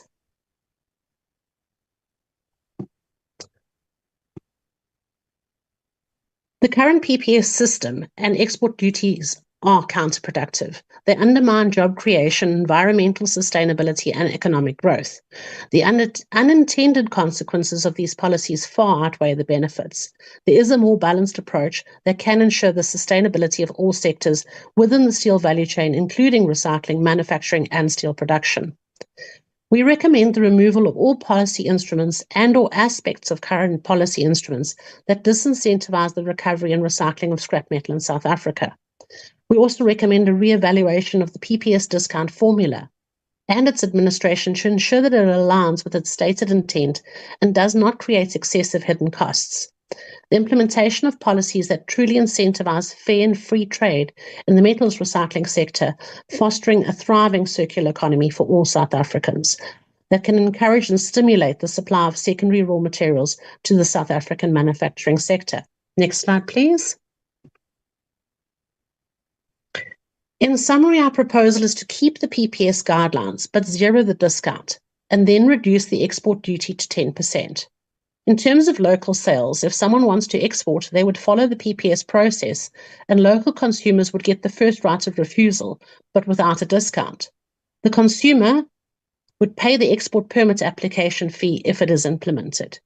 The local foundries can make an offer for the material.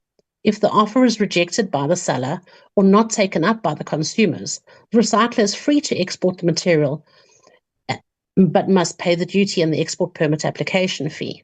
That is, if the duty was reduced to 10%. If there are no offers, in other words, the local foundries are not interested in the material, then the export can take place with zero duty, and the export permit application fee, if it is implemented, would apply. The idea is that the foundries get the comfort of a discount, but must behave in a decent manner, pay on time, etc., or risk losing the material. Additionally, if there is no appetite for the material, then scrap generators are not penalized. Scrap that is not needed for local consumption is allowed to be exported. Local foundries will still have priority to buy at market prices, supporting local industry, while exporters can export surplus material without penalty if there's no local interest. Next slide, please. Recyclers may choose to export directly following the PPS process for permit applications to ensure compliance if this was an export-only option. But this choice would automatically attract the duty at 10% and the export permit application fee. The recycler that wants to only export would be at a price disadvantage over recyclers that had chosen to sell locally. The process will encourage both local supply to consumers and fair behavior from consumers, as exporters might prefer exporting even with a 10% duty if local consumers delay payments, submit malified offers, etc., which would push consumers to act responsibly as well. Next slide, please.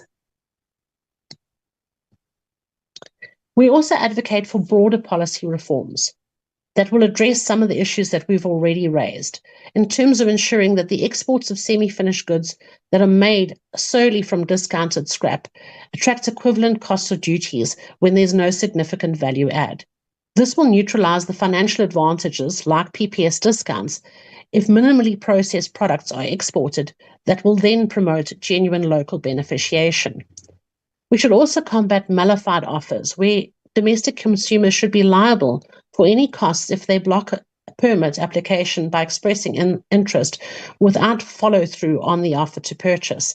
This will deter bad faith actions.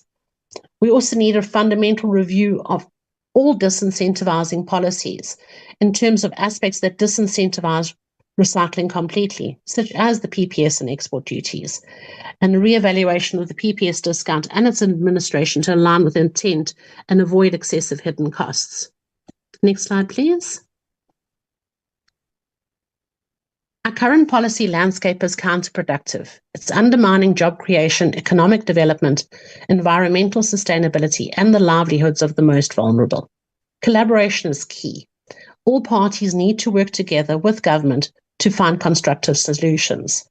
Our vision is for a policy environment that incentivizes the recovery and recycling of scrap metal, and for free and fair trade in our sector that can lead to a thriving, sustainable circular economy benefiting all South Africans, the economy, and the environment. Next slide, please. And we thank you for the opportunity to present. Thank you, Mr. Chair. Thank you, members. Thank you, fellow colleagues. Thank you very much. Andre, further presentations? No, Chair, we're scheduled to break for 15 minutes, Chair. Okay. Members, we can, in case people want to fresh water and stuff, just for 10 minutes because we're on Zoom, come back at 25 past. And we proceed with the meeting. You don't need to switch off. You can just switch off the mics and stuff. Thank you very much. We'll come back at 25 past.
Thank you, colleagues. I hope we're all back. Before I open for honorable members, I see that the commissioner is here, and there were a lot of issues that were being referred to ITEC. Commissioner, do you mind just taking 10, 15 minutes?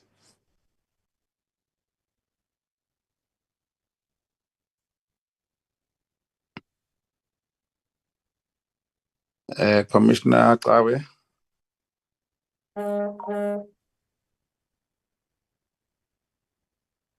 Chair, Yes. there's still another four presentations we need to receive from stakeholders. Oh, I thought we were done. Okay. We're just breaking, Chair. No, my apologies, Chair. No, there's still 4 presentations to follow, Chair. Okay. Let's proceed like that. Then No as soon as problem. we're done, we'll just give 10 minutes to Ayabonga so that he can explain certain things. He No can make his input. Okay.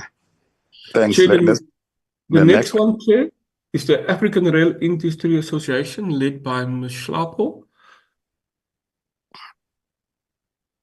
You have 20 minutes to present your paper. Thanks. Thank you. Good morning, Honorable Chairperson, members of the Portfolio Committee. Ka lebitso ke nna Mesela Nhlapo, ke nna kgadi ya Bakwena, ke tau ya sekgwa sekga sa metsi. I will switch off the video and continue with my presentation. Next slide, please.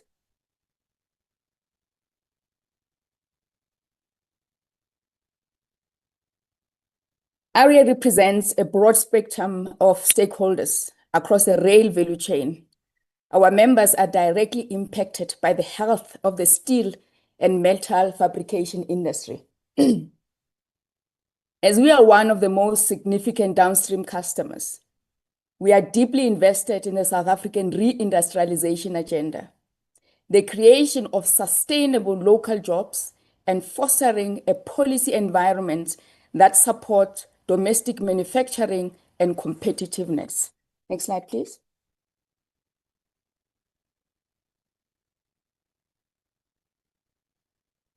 We acknowledge several positive steps initiated under the Steel Master Plan 1.0. The creation of a stakeholder platform and focused working group was a good start.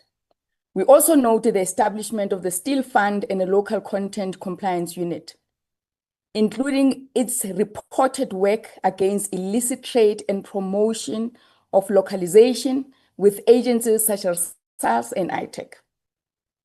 The initial introduction of customs on primary steel and downstream development fund were welcome, as was the framework of social compact. We also recognize the DTIC review related to steel pipes, tariff, and other issues that have been highlighted by my other colleagues from STEASA and ISF.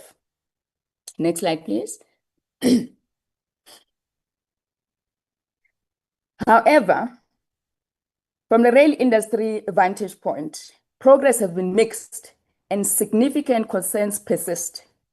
Crucially, the SMP has not yet translated into the anticipated large-scale, consistent demand for locally produced steel and fabricated components within our sector. This is primarily due to extensive delays in the rollout of public sector rail infrastructure projects by Transnet and RASA, and not their own doing. And also impacting Gautrain expansion needs. Furthermore, we strongly support localization. Its effectiveness is severely undermined by inconsistent application, poor monitoring, and circumvention tactics, such as the dumping of finished components like axle and wheel sets. Next slide, please.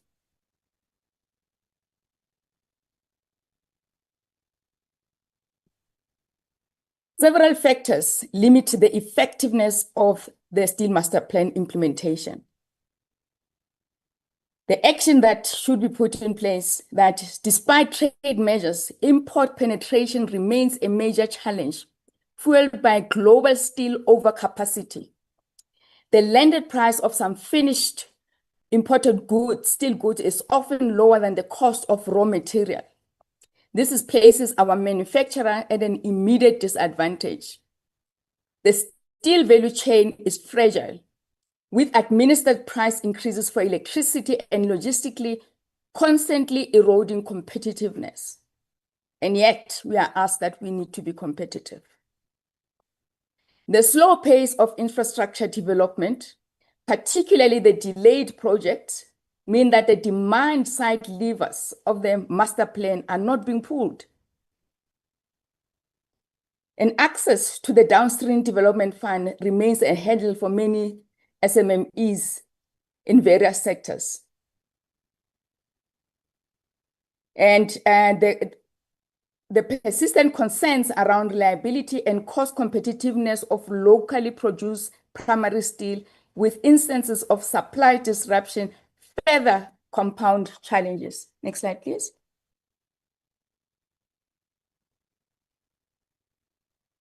The implementation of the master plan has taught us several critical lessons.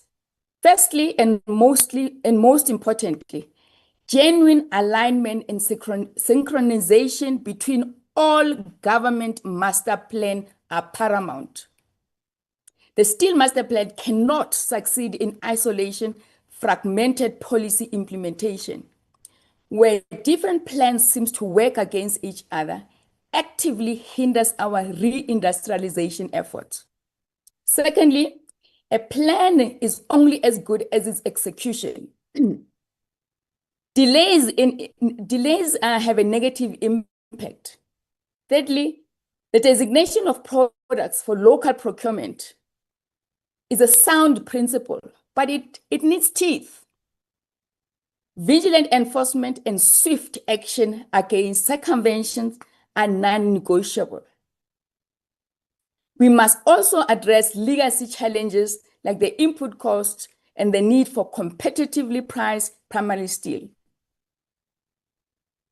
Finally, trade measures like duties must be implemented holistically, considering the entire value chain to prevent inadvertently harming the downstream industries. Next slide, please.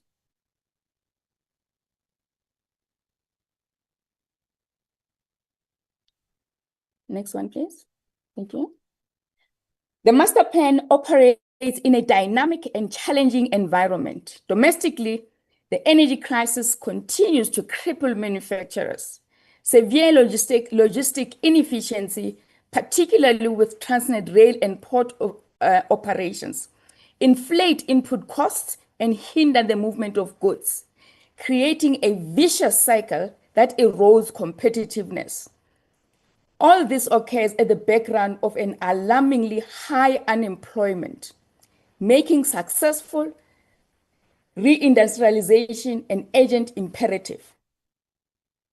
Geopolitically, global conflicts cause supply chain disruption and input cost volatility. We also have to face increased dumping pressures due to global steel oversupply. And the looming threat of carbon border adjustment mechanism make transition to green steel production critical for future exports. This combined pressures serious challenge for the master plan on regional intentions. Enhancing cost competitive and accelerating green initiatives are now more critical than ever, and the state needs to invest in that. Next slide, please. The industry faces ongoing evolving challenges, and most of the items on this slide have been covered by my colleague at STEASA, but you also need to take into consideration that the transition to green steel requires massive capital and pervasive skill gap hinders innovation. And therefore, policy instability deter crucial investment. Critically, the weakened state of our SOE, particularly Eskom and Transnet, creates systematic risk that undermine their role as catalysts for industrialization. Next slide, please. Despite these challenges, a significant opportunity exists. The CFTA presents a massive opportunity for South Africa to become a manufacturing hub for the continent, particularly for rail rolling stock. This, Chair, is a responsibility that we've been given by the African Union, that South Africa will champion the manufacture of rail rolling stock for the continent. The national commitments to the infrastructure-led economy recovery promises substantial demand if projects are unblocked and implemented.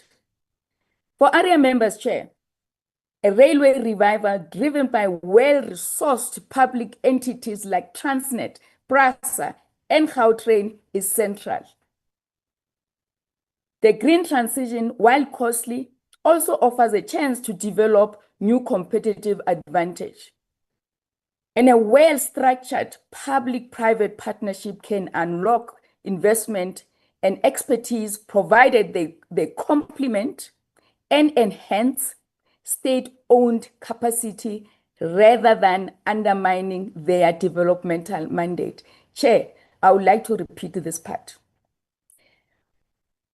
A well-structured private-public partnership can unlock investment and expertise, provided they complement and enhance state-owned entity capacity rather than undermining their developmental mandate. Next slide, please.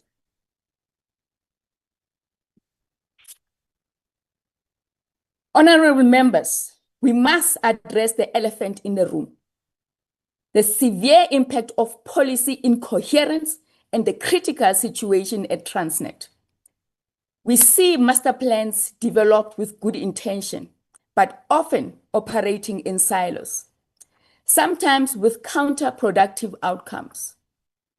For the rail industry, and indeed for much of the economy that relies on efficient logistics, a well-functioning, adequately capacitated, and properly funded Transnet is the lifeblood of ARIA members, this country. We must state clearly, though, that the current tough love approach by National Treasury towards Transnet, involving restricted funding or overly stringent conditions that hamper operational recovery and vital capitalization, is not in the best interest of the country. A country that is desperate to address deep social inequalities and unemployment.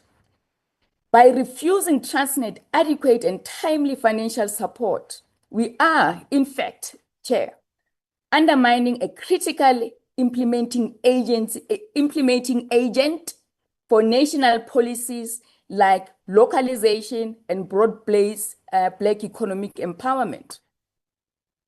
We are killing an industry that is struggling, and this industry that possesses immense potential for job creation and economic stimulus. This approach needs much agent reconsideration to align with our national development goals. The alternative is continued deindustrialization and worsening social inequality. Next slide, please. So what does ARIA propose? We strongly recommend establishing a cross-master plan task force involving relevant government departments and industry. It's a core mandate. Its core mandate must be to drive coherence, unblock public procurement, and ensure genuine alignment between the Steel Master Plan, rail strategies, broader infrastructure plans, and the strategic plans of our SOEs. Secondly, we must urgently strengthen and holistically apply localization measures and trade remedies. This includes implementing real-time import tracking and conducting an urgent review of existing custom duties and anti-dumping measures, ensuring that protection of upstream industry are considered simultaneously with necessary protection for downstream industries. Critically, Chair, ARIA calls for a minimum of 70% local content in all Transnet PRASA and private operators that will be covered by the current rail reform. We cannot, Chair, create one monopoly taking from Transnet to create a private sector monopoly that does not have the interests of our people at heart. The impact will be clear: protecting and growing our local manufacturing capacity, preserving jobs, and directly stimulating demand for South African steel. Next one. Just do you have 4 minutes left? Thank you.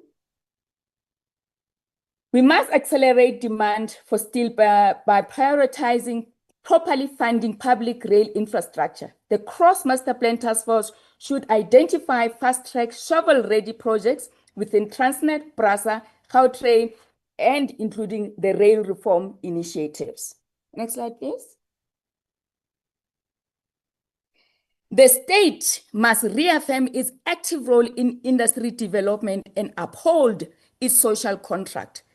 While creating an enabling environment is important, the government's strategic role cannot be delegated to private sector.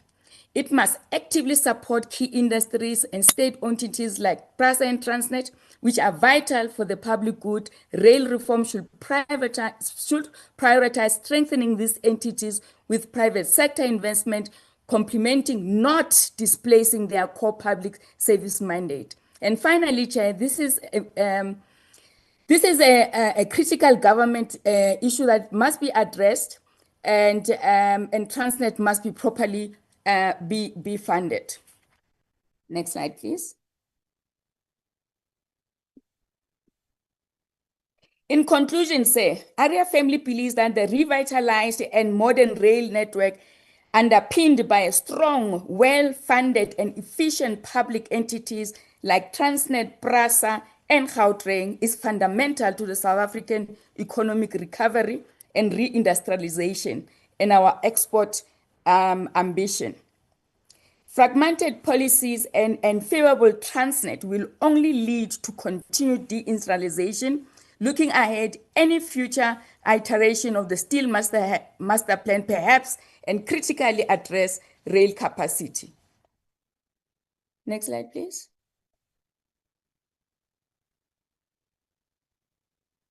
A call to action. Our plea. Honorable members, ARIA urges this portfolio committee to champion the cause of a greater coherence between government master plans. We ask you to advocate for the development of internal state capacity, to ensure robust oversight over the implementation of commitments that stimulate local demand for our state-owned entities. We crucially to impress upon Treasury to the deeply counterproductive consequences of its current funding approach to entities like Transnet. Our collective focus must be on tangible investment in the people of South Africa through skills development and the creation of real sustainable domestic jobs. The state must actively drive development, industry development, ensuring that implementing agents like Transnet are empowered. Thank you for your time and the attention. And next slide. Can I go to the previous slide? This is my appeal to the nation, to the rail. Next slide, please. The one with the quote, yes. This is the appeal to the nation and to the rail industry, particularly those that are looking for at rail reform. The rail reform is not a zero-sum game. As the famous mathematician John Nash, his work suggests that the best collective outcome is a thriving steel and rail industry supporting South African prosperity. When it will emerge when all players, government, state-owned entities, and private industry coordinate their strategies for mutual and national benefit rather than the pursuing isolated objectives that many inadvertently undermine the whole. Chair, we have heard that the consultation of the Steel Master Plan, and I want to bring to the attention of the committee that the same thing is happening in the railway sector. Rules are being defined in the railway sector, not by government. And it is important that a message goes to government that government must run its own policies, must create its own policies. Policies that are created by 2-minute noodle consultants cannot work for the people of this country. We plead for a policy framework, policy that is designed by government and implemented by government so that we can hold government accountable, because we can't hold consultants accountable. Thank you, Chair.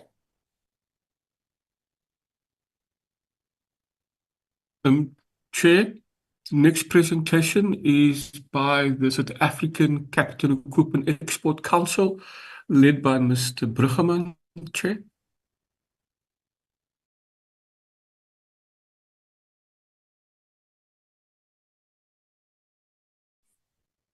Hi, yeah, it's Eric Bruggeman here from the South African Capital Equipment. Can I just ask Sharon to put up our slides, please? Yes, sir, you can proceed. I'm just waiting for the slides to come up. I must be honest with you guys. Thank you very much for the Portfolio Committee to invite us from SACEEC. I just don't see our slides up. Can anybody else see the slides? There's no slide up. Shall I ask my colleague to fly the slides? Please do. Please do. No problem.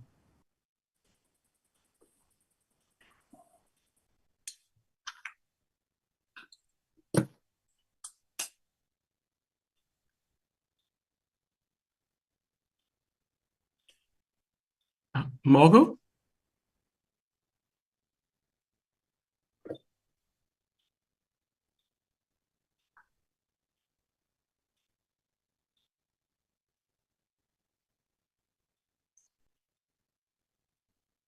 There we go. We've got the first picture of the slide, first page of the slide. And we go to the second page.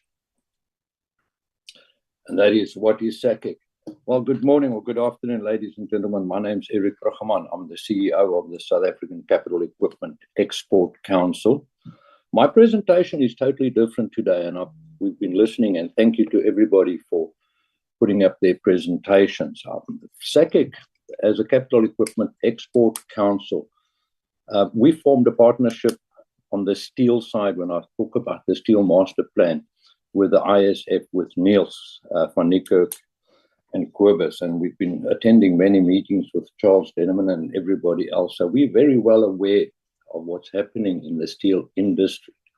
However, as SACEEC, we run an export council, and our function is to take our members, of which we have approximately 165 people or companies, major companies in South Africa exporting around the world.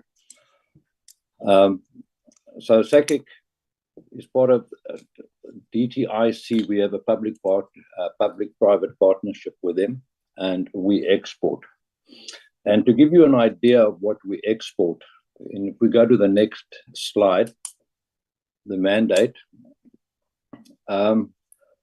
we export, and the capital equipment, we call it capital equipment, but it's mainly capital equipment, machinery and equipment that we export. And it goes in the yellow metals, the underground mining, above ground mining, open cast mining. We supply state-owned enterprises, municipality, water boards, and a lot of the general engineering that we do. So we do not, or we're not involved at any aspect of the manufacturing of steel. We are purely the users of steel. So we buy steel. A lot of our members do not buy steel from the mills, the mini mills or AMSA, because we don't use those quantities that are required. So a lot of our members are stuck from buying steel from steel merchants. And we use foundries, we use forgings, we use structural steel, we use plate, steel pipe, specialized steel, round bar. One of the important things is that most of our steel, because we manufacture specific plant, our members, very few of them, unless they're in the pump or valve industry, actually manufacture for stock. And even then, everything that we do, especially on the export market, and please, ladies and gentlemen, I'm talking about the export market here. We have to certify, and we have to get certified steel. So when the steel becomes scarce, or when the steel quality is not available, we start having many, many problems.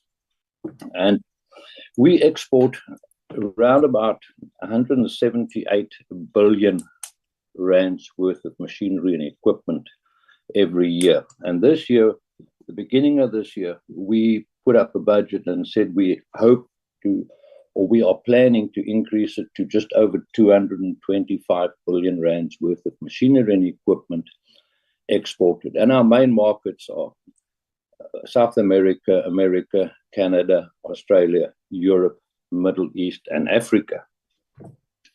But the one thing that people have to remember, and that's why my presentation is so different, is that when we wake up in the morning, our competition is already awake, and they are competing against us against the same jobs. In other words, everything that we do on a tender basis.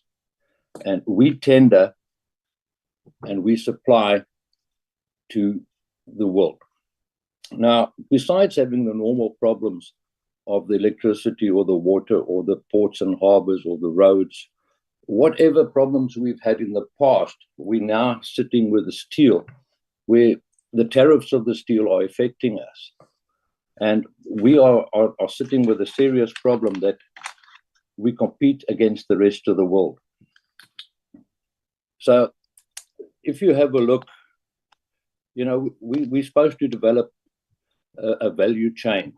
We're ensuring effective and efficient framework. We're assisting in forging domestic markets, and to get those domestic market people that supply the domestic market to export into the international market.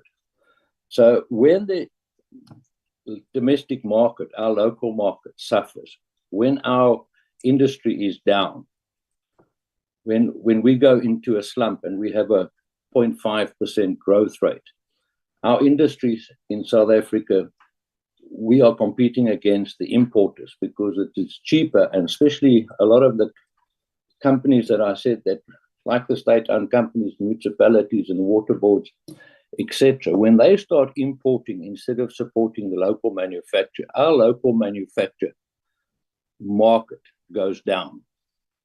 We then do not have the money as industry or the players in industry because exporting is expensive. We rely on a strong market locally, and including in that market is the steel price that we have to pay. And if we have problems with the steel prices in South Africa, we end up losing an export market. And we've had in the last couple of months several major projects around the world where our members have had to pull out of these tenders, and we were in the final stages of the tenders because of the steel. Our price of steel is just too much. Our price of steel or our availability of steel is not available. We are importing steel, and then we have to export. Once we've manufactured the products, we have to export the steel. So this has put the capital equipment under severe pressure, and especially from our market and our member side. Can we just go to the next slide, please? So these are the sectors that we cover, and it's important to mention them, which is the mining, the agribusiness, the building and construction, the processing, and the utilities. And when we talk about utilities, we're talking about the pumps and the valve industry, We're talking about the material handling, the environmental control, refinery, manufacturing process, drilling, digging, cutting, earth moving, design, project management. So there's a lot, and I always call SACEEC the haberdashery of, because we manufacture new product, and a very big market of ours, besides manufacturing new product and exporting new products into projects around the world, of course, is the aftermarket. And if we don't get the original project, we don't have any hope of getting any of the aftermarket. In other words, the spares and the refurbishment of this. So, as I said in the beginning, my presentation is different. Mine is looking at it from where everybody is sitting with a steel master plan, and we've been involved with a master plan, and we're not coming to an answer. We're becoming more expensive, but we are competing against the rest of the international market, and we need to have a look at that. Can we go to the next slide? The benefits of joining SACEEC, and the reason why I'm showing that is because we as SACEEC, we must have connections around the world, roughly 60,000 people that we know in different countries around the world, different mines, different projects, where we introduce our members to these people. So we can, as a South African, as a Capital Equipment Export Council, we can introduce, and we do. We go to exhibitions all over the world. We have our own exhibitions in South Africa. We are putting our members in front of potential clients every single day around the world. But if we're not competitive, we're not getting the orders, and we can only work from when we do get an order. And the second problem is when we do get an order, we don't have months and months. We've got a delivery date that we have to adhere to, and we have to manufacture our goods. We have to have it tested. We have to pack it. We have to ship it, and it goes overseas. And 60 or 90 days later, after it's arrived overseas, our members get paid. So we look at for countries where we can do business, where what we call the ease of business, of doing business around the world.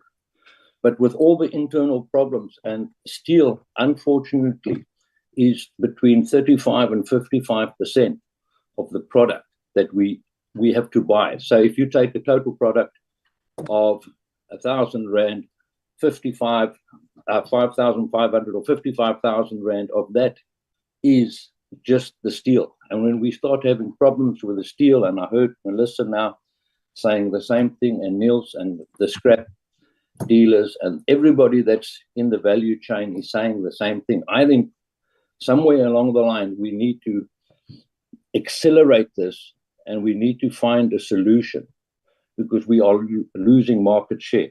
I said earlier that we're expecting to export around about 225, 230 billion Rand, and I won't be surprised if we go backwards. Instead of the 178 billion, we must probably end up with 100 billion or 120 billion. And this is the problem with the competition that we have. So while everybody is having a good fight in South Africa and discussing the steel master plan, we as the customer of the steel are finding it very, very difficult to compete against the international market. Can we have the next slide, please?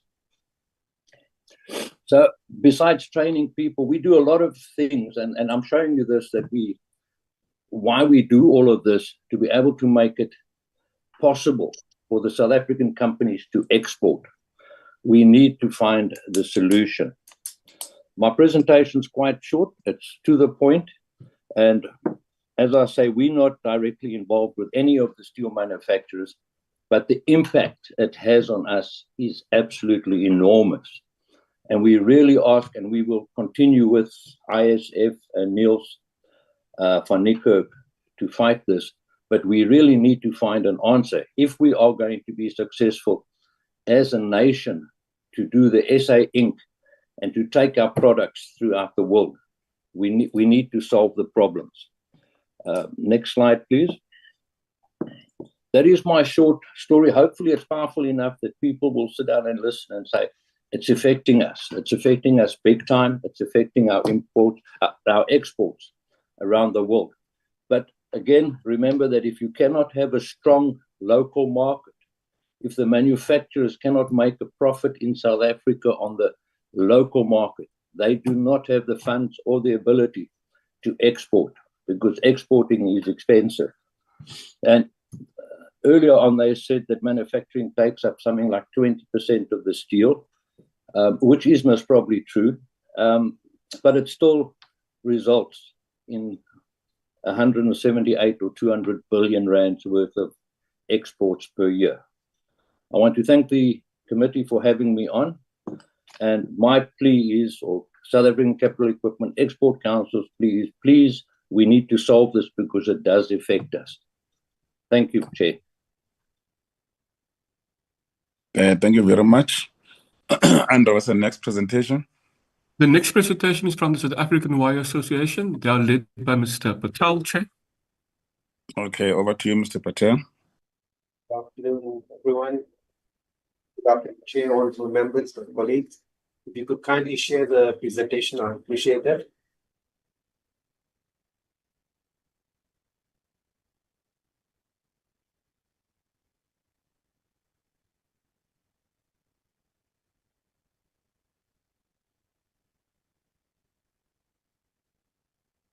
We can maybe move, in the interest of time, I think let's move to slide 3.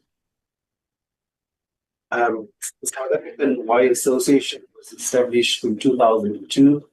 We are registered with the DTIC and mainly operate as an export council. We do survival membership fees and government grant. So we represent mainly our industry locally and abroad with market research and international exhibitions. Where previously we used to have with the DTIC, the National Pavilion, which in recent years have diminished. And our corporate members make up 70% of the sector. Next slide, please. The background of our downstream wire sector. The South African wire industry is a downstream sector for private steel industry, employing almost about 6,000 people. The wire industry services domestic and export market sectors of the agriculture, automotive, construction, and engineering markets, mining. Supplying a variety of products such as wires, various qualities, wire ropes, strand, chain, articles from wire, fasteners, nails, fencing wire, and security products. Welded mesh, electrodes for the motor industry. Most of these products make up the export product mix of the wire sector. South African wire sector has a long history of exporting global markets and is recognized with its reputable and stable trading partner. Exports of value-added wire products, we had a record of 308 tons in 2019. Slide, please. This slide is to show the export performance since 2018 to current year, where we can see exports slightly remain constant, not growing, and imports also making up almost 45% the coming in of product that can be manufactured within our country.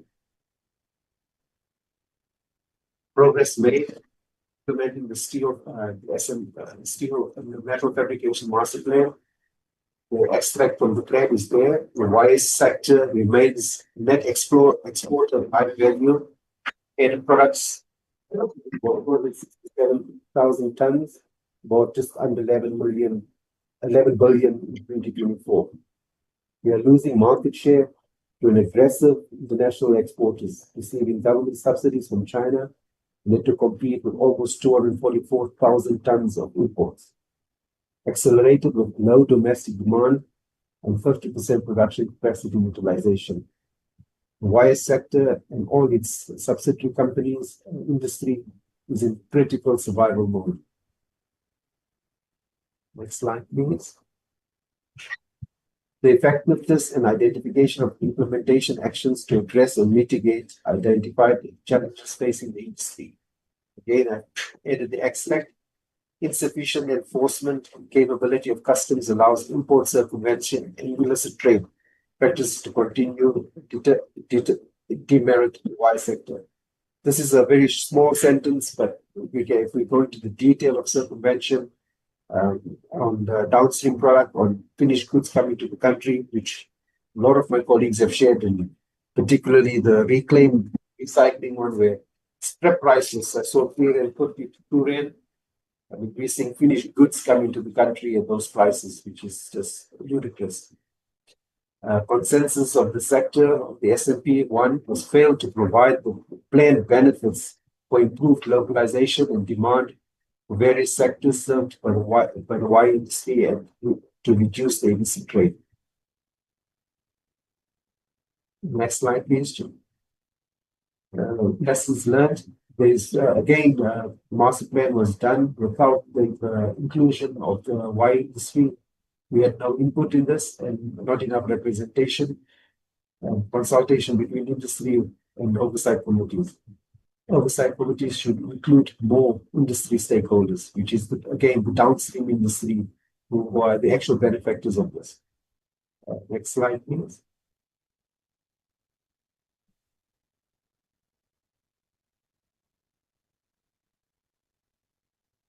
Sorry, next slide, please. The impact of changing domestic and geopolitical landscape of the industry and the effect of the master plan. The current uncertainties in global markets may cause a surge in import competition in exporting countries with capacity to look at alternative new markets. Here again, the implementation of tariffs by the Trump administration has already put dumping duties in the previous years. This will just further aggravate the situation, making our exports more difficult. With an increase in imports now coming to South Africa, our focus must change to emphasize the import substitution. Most wire products imports in tariff code 72 and 73 are covered with duty and tariffs already at the boundary 10%. However, again, we stress the point that it's the downstream and finished products that are coming into the country, which are basically completely where tariffs are circumvented, duties are circumvented.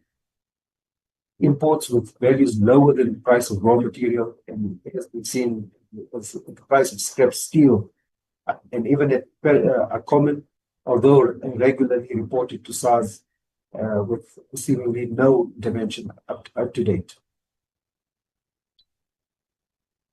SAWA and its members have discussed with the S&P facilitator on a possible subsector component for the wine industry in particular, and members to support TIPS, ITEC, and DTIC with inputs for verification and consultation.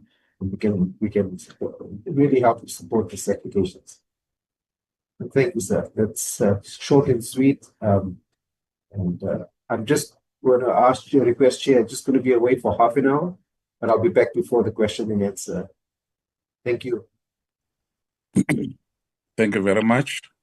Do we have further presentation, Andre? Chair, we have the last one from the Power Line and Substation Association, led by Mr. Moodley, Chair. Okay, Mr. Moodley, over to you.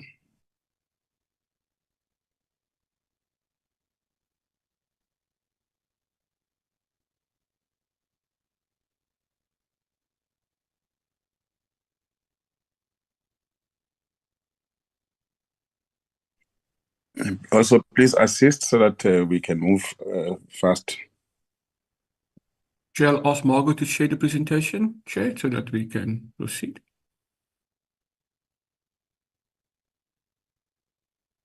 Chair, the presentation I have saved is not showing properly.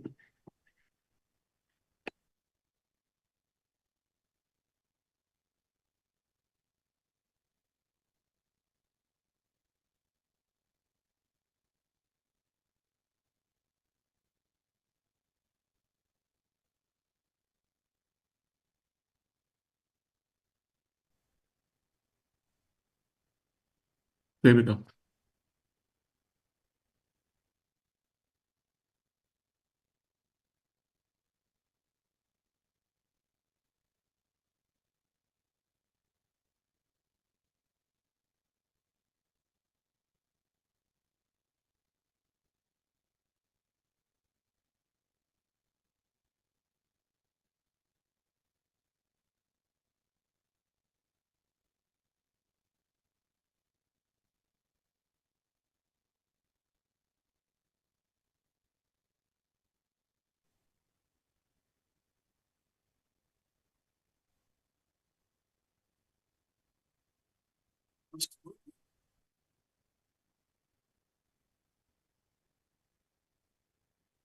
Your audio is on, but we can't hear you.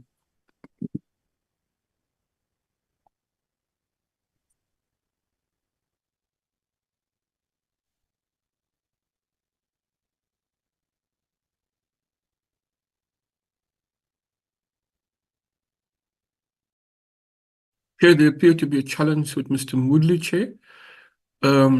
Shall we offline check what's going on, and maybe you can, in the meantime, maybe ask the Commission of ITAC to comment on the issues raised, Chair, if that's in order, while we try to resolve the other issue, Chair. Okay, let's do that. Commissioner? Thank you very much, Chair. I certainly hope you can hear me. Yes, we can hear you.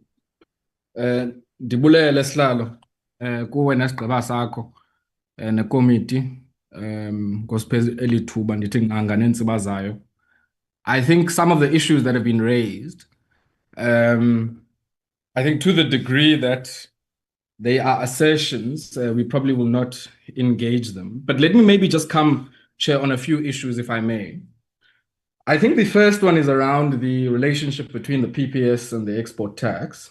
And I think some of the assertions that would have been made about a particular committee that would have been composed and DTIC and ITAC, I think to the degree that some of that is fair comment and we can accept that, but the other end, to the degree that that is libelous, I think many of those individuals mentioned and the institutions, I think, must be able to contend and engage with that.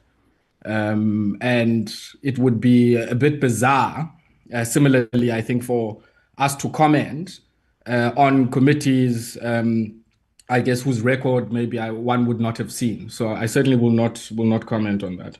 But suffice to say, Chair, that our understanding has always been that these two measures are complementary but differentiated measures. They complement and reinforce one another, but their locus and site of intervention are fundamentally different. The one deals with scrap that is destined for export prior to the issue under export control regulations of an export permit, and the other deals with material that would have similarly been destined for export, but would have already gone beyond the export control issue of a associated authorization allowing these materials to leave our shores. And so I think that would be the comment I would make. Maybe let me come to the issues raised in the tubing sector, and I think to welcome Kitumetsi Momakwe's input on behalf of the Tubing Association. I think Kitumetsi would be aware that the review we are busy with at the moment, a part of it is to look at some of these complicated issues and whether indeed we would need to place some of the tubing products under import control to, one, gather intelligence, but be able to deal with this deluge that's coming in, as Kitumetsi is suggesting, below the average raw material cost. And I think members and even the interested parties on the line would want to go and look at Table B in the Gazette we had issued, which begins to list for comment some of these products under Chapter 73 of the Tariff Book. And I can assure the committee that we certainly have received some reflections in the voluminous submissions we've received for the deadline, which ended on the 2nd of May. So this is something that we are looking at, Chair.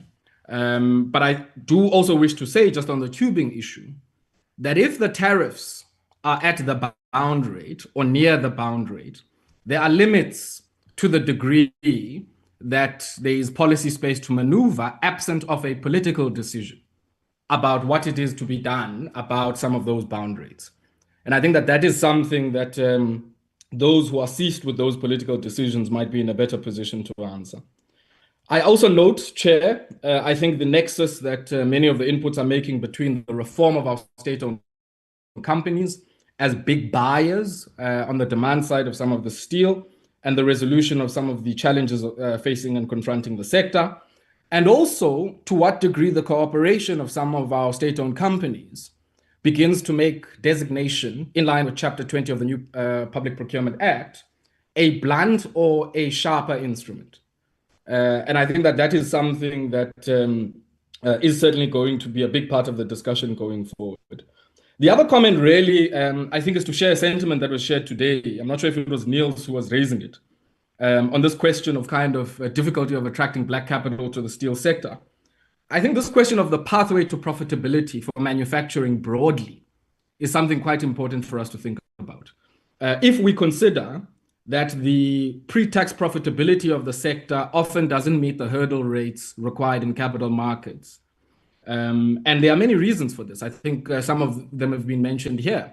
And even the department itself, in some of its own policy work, is raising this on administered prices. So all on these prices where the state is a setter of prices, logistics, water charges, property rates, electricity and energy charges, and so on. And then, of course, this question of unfair import competition. And I think to the extent that we are able at least to deal with those, and those are two issues in the domain of the state, I think the policy signals are already kind of harnessed in that particular direction. Maybe then just similarly a comment on the billet exports. I think this is a sign, Chairperson, of the importance of thinking through import and export control in line with Chapter 6 of the International Trade Administration Act. Because for us to even arrive at a number in and around the region of 400,000 insofar as billet exports is concerned, is precisely because a decision was taken in November 2022 to place some of these semi-finished products, including Chapter 7206, 7207, under export control, such that the Commission is then able, prior to these things being exported, including, I guess, even some of the copper and more precious metal semi-finished goods, on their export to ensure that at least we have some sense of what these volumes are, and an indicative sense of the associated pricing as well. Now, the question about whether the next step is to place them under the PPS or under any other mechanism, I think that is something in the domain of the minister in line with Section 6 of the Act. And we certainly, I think, would not want to be drawn on that. Last comment on the downstream users, and I think we are alive to this issue. It came up in the public interest hearings we had on the safeguard on hot rolled coil, and in many of our engagements with some downstream users. And when I say downstream users, I include the capital equipment, and other producers downstream, who are saying, look, even if the incumbent primary steel producer is able to produce the specification or grade of coil product I'm looking for, often the pricing arising from some of this kind of monopolistic or duopolistic power gives rise to an outcome where we are buying the product to the extent that it is produced in South Africa at prices that make us uncompetitive downstream. And I think that is something that requires that we marshal all of our tools. And in an explicit way, we do certainly as the Commission don't have tools in our legislative ambit that allow us to intervene on margin compression and price. And I think that's the point that was being raised here, that there's certainly since 2005 been a bit of a fraught debate around pricing behaviors related to dominant or even seemingly dominant market positions. And I think that's something that will require a lot more than just the trade policy instruments that we have in order to deal with that.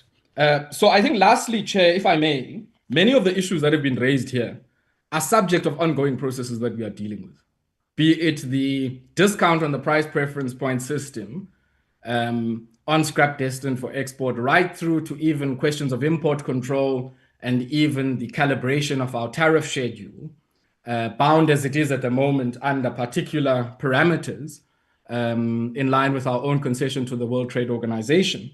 I think it's quite important, and this would be our request certainly, Chair, that sisaxakekile lolu phando besinocela uba sinikwe nje ithuba sawuthi sawufika kwingcebiso esizayisa kumphathi ejongene nale micelimngeni kolu rhwebo lwezinyithi neentsimbi, sawuqinisekisa ukufika kwalo ngxelo ihamba nengcebiso ukuba loo ngxelo umphathiswa awukwenza isigqibo ngaloo ngxelo. Ndiqinisekile uba noko uzawuza kuni isihlalo ayinabise kuni, and at least as those recommendations come to the minister, he will be in a position to share those in line with the review that we are busy with. And I think it does give us some assurance that some of the voices that we are hearing in this discussion have also deposited their views into that process. And I think we look forward to arriving at least at a preliminary and a final sense of what we would recommend. And hopefully the minister, once he has received that recommendation, will then, of course, table that to the public for comment, but also to this august committee as well. Nkosi Sihlalo. Thank you very much, Mhlekazi. Much appreciated. I will now open to the members of parliament of the committee to comment. Chairperson? Did you fix? Chair, Mr. Moodley is available, is ready to present, Chair, for PASA. Last presentation, Chair.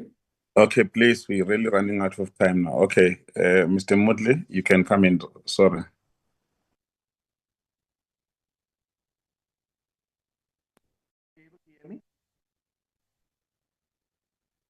Are you able to hear me? Yes, we can hear you. Thank you very much. Okay, very good afternoon to everyone. As already mentioned, my name is Segra Moodley. I'm the chairperson of the Power Line and Substation Association, PASA. PASA is a industry association that provides all stakeholders in the electricity transmission and distribution industry with a common platform to address matters of common interest. Our membership is made up of contractors, manufacturers, suppliers, and professional service providers. It is certainly my pleasure to address you today on behalf of PASA, and I thank you for this opportunity. Next slide. At the outset, I think I must categorically state that it is our view that the Steel Master Plan has made progress. It has moved the industry forward, but we must also say in the same view that we believe that we could have been a lot further down the road if we were constituted differently. And this reconstitution of the SMP forms the thrust of my presentation to you today. Chair, the biggest impediment to our progress has been the lack of active participation by the key stakeholders on the demand side. And here I refer to our SOEs, and in our case, ESCOM. The SOEs were not part of the mainstream SMP discussions and decisions at workgroup level. Their participation in the SMP was largely from the supply side of the industry and from labor. The result of this is that the SOEs don't own the SMP, and thus we have to continuously invest too much of effort in convincing them to localize, rather than working together to take concrete actions to localize their demand. We are far too often stuck on the why to localize and not on the how to localize. The same can be said for other government departments like DPE and DMRE, whom we've historically dealt with. The added burden of continuously having to convince organs of state to localize is not only onerous, but demotivating. This need to convince organs of states to localize is baffling to us, given our national imperative to create local jobs. Next slide. What I've just said about the other government department applies equally to SARS. For example, as part of the SMP, we have established the Local Content Compliance Unit, which is funded by industry, by, amongst other things, to investigate and provide tangible evidence to SARS to act on illicit trade. We've done this. The evidence has been put to SARS, but action has been slow and at best. SARS, which is... Next slide, please. Given that all I've just said about the lack of alignment with and illicit trade, the fundamental impediment to progress remains the lack of sufficient demand. This has already been highlighted by my colleague from the Rail Association. This is because the SOEs are not releasing projects at a fast enough rate to absorb existing local supply and proactively building new supply. For example, according to the Eskom Transmission Development Plan, 14,000 of transmission line needs to be built by 2032. These projects should have already been timelessly released into the market. All whilst local capacity continues to be eroded because of a lack of work. And when the projects do come to market, we risk having already lost this local capacity. On the positive side, sorry, next slide. On the positive side, we worked well with the Eskom distribution team to introduce the list of approved products called the TEEP. This list of approved products is a list of technically compliant and locally manufactured products. This is already bearing fruits. As this list grows on the number of products it covers, it will further help us to close the doors to imports. As a SMP, we've also successfully challenged many projects that were potentially destined for the international market. But by doing so, we forced the SOEs to localize, and that's been a victory for local jobs. But this is extremely exhausting because we have to chase transaction after transaction and not fixed by policy to localize. Our relationship with the transmission company is growing. Following our engagement with the NTCA board, we continue to engage with them on our best to localize. Next slide. Looking at the effectiveness of the identified implementation actions. As already mentioned, the key stakeholder on the demand side, which is the SOEs, were not actively part of the SMP, which has meant, number one, it was difficult to determine the certainty of work from them, and it was almost near impossible to collaborate with them to execute that work. The other factor in our view, which negatively influenced the effectiveness of the SMP, is that the SMP team was largely constituted of private company CEOs and not industry association representatives. This was negative because often it led to lots of talk in meetings, but a lot less action afterwards. And I say this with due respect to the CEOs, given that I'm CEO myself. Also, being a CEO and not an industry representative opens the door for micro company agendas to be promoted at the expense of the macro countrywide benefits. It is our view that to enhance the effectiveness of the SMP, it must be constituted of industry associations and not individual company CEOs. As Neil said earlier, we need workhorses in the room. Next slide. With respect to lessons learned, we should be constantly asking ourselves, which is the biggest lever to turn? Where's the biggest pain point? Which for us is that our demand does not meet our current supply, let alone a growth in supply. Greater effort is therefore needed to stimulate demand, starting at a political level and working through the respective ministries and departments.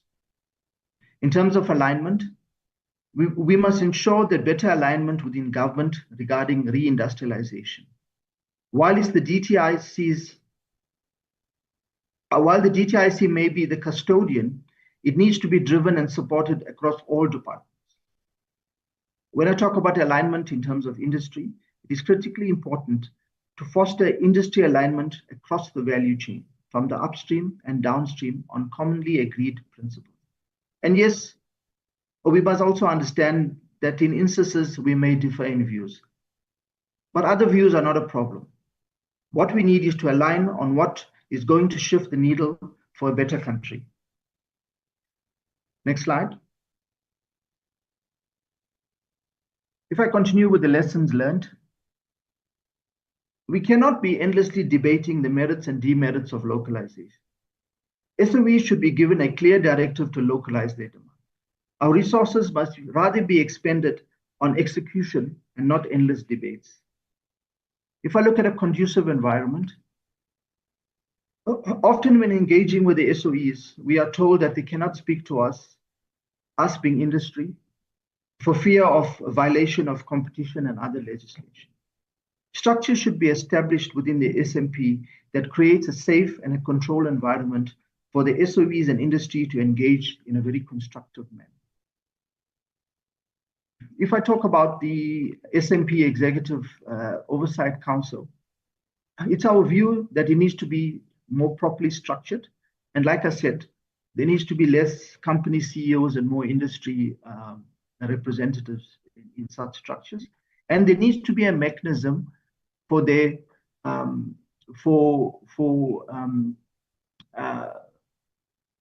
our areas of concern can be flagged and escalated.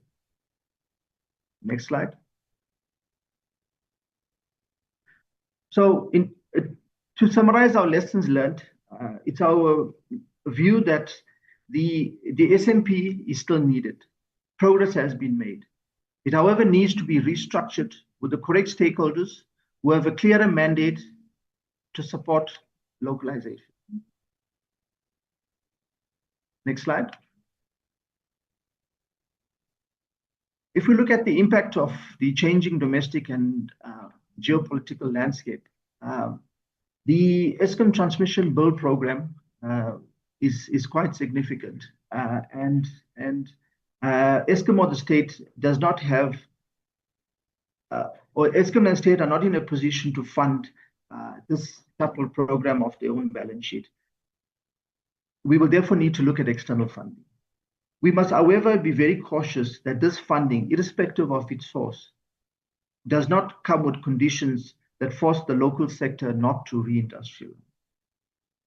On the point of becoming self-reliant, given the turbulent and uncertain geopolitical landscape, South Africa should become increasingly self-reliant with its own capabilities and capacities to not only build new infrastructure, but to also be able to maintain it over time.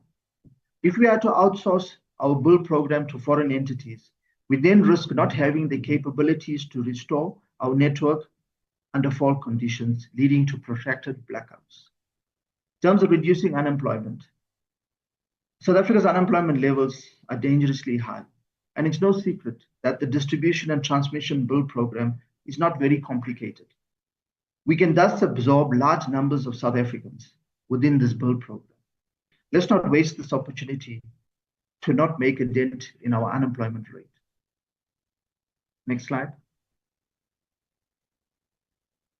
If we look at the opportunities and the challenges that present ourselves within the distribution and transmission space, I've just indicated to you here Eskom's intended spend on the build program. If we take the Eskom distribution business, Eskom distribution needs to build 6,000 kilometers of substation and lines over the next 5 years. This amounts to 45 billion in the next 5 years.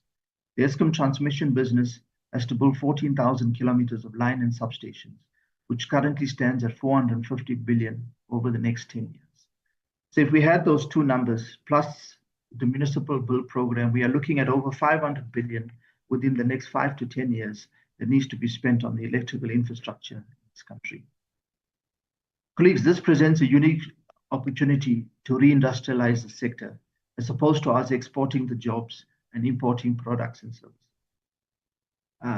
To emphasize this point, if we go to the next slide. If we go to the next slide. Eskom currently has 33,000 kilometers of transmission network.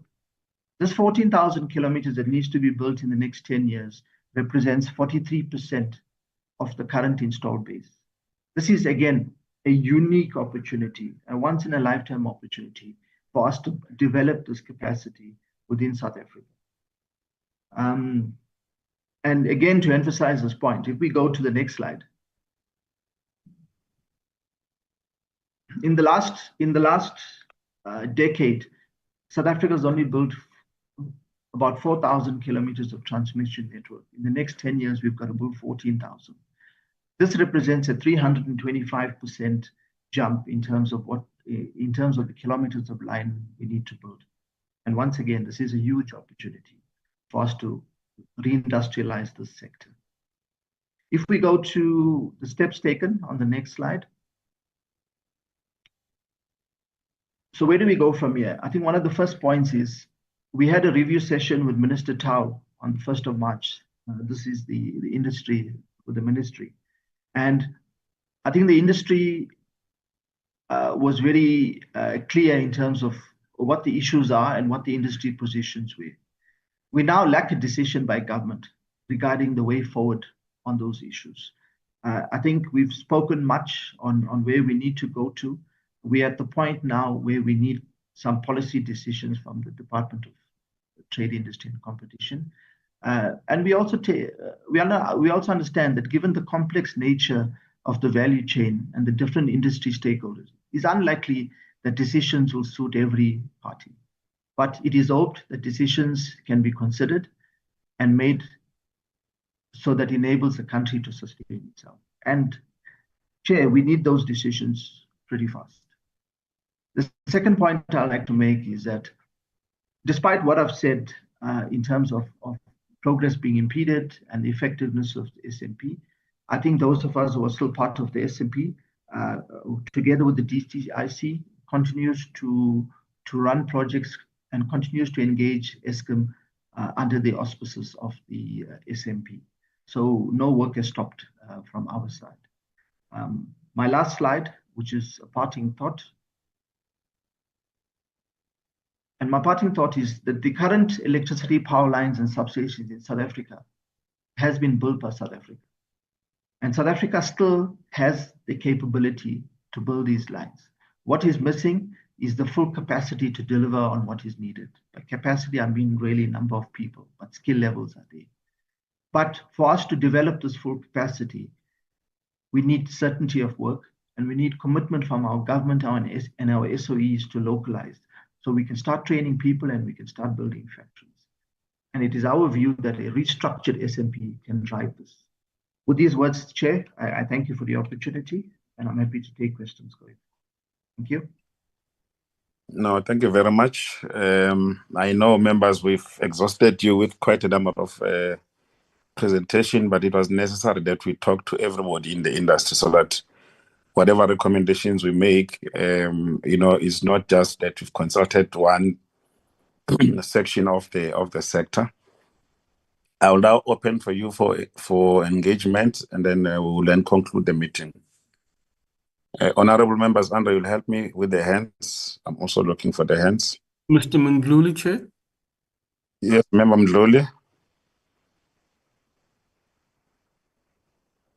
Yes, come through, member. I'm sorry about that, Chair. I'm just a bit disorganized now. But I just have a few questions here. The first one I would like to ask is directed to the department if they are on the call. And I'd like to know if the IDC is still funding mini meals, the minimals. And the second one is why wasn't the scrap sector not represented here in this meeting? The third one, Chair, that I want to ask is directed to ITech and the department, is on what subjective empirical basis did ITech considers AMSA's claim that 60% safeguard duty on galvanized steel thinner than 0.5 millimeters is necessary when AMSA itself lacks the technical capacity to produce ultra-thin coated steel? And to follow up, does this not amount to anti-competitive measures aimed at removing products from the market which AMSA cannot produce? The second one, the fourth one, Chair, rather, is can the department and ITech explain how the proposed safeguard aligns with South Africa's industrial policy, given that it will raise the cost of key inputs for downstream industries, undermine shelter affordability for low-income households, and exacerbate inequality? The next question, Chair, is why should the South African government continue to protect AMSA when our steel production cost transformation ratio is as high as 54% compared to a global benchmark of 20 to 35%? To follow up on that question, Chair, what specific modernization investments have been made to reduce this gap? Moving on to my third last question, Chair. Since the introduction of duties in 2015, the downstream industry has contracted by 25%. What impact assessment, if any, was conducted on the broader steel value chain before approving hot-rolled coil duties that benefit AMSA but squeeze downstream producers?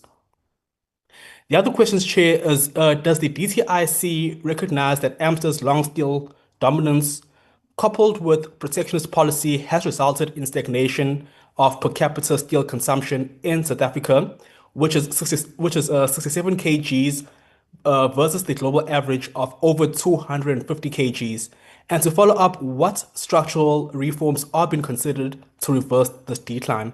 Now, the last question, Chair, is directed to the DTIC as well.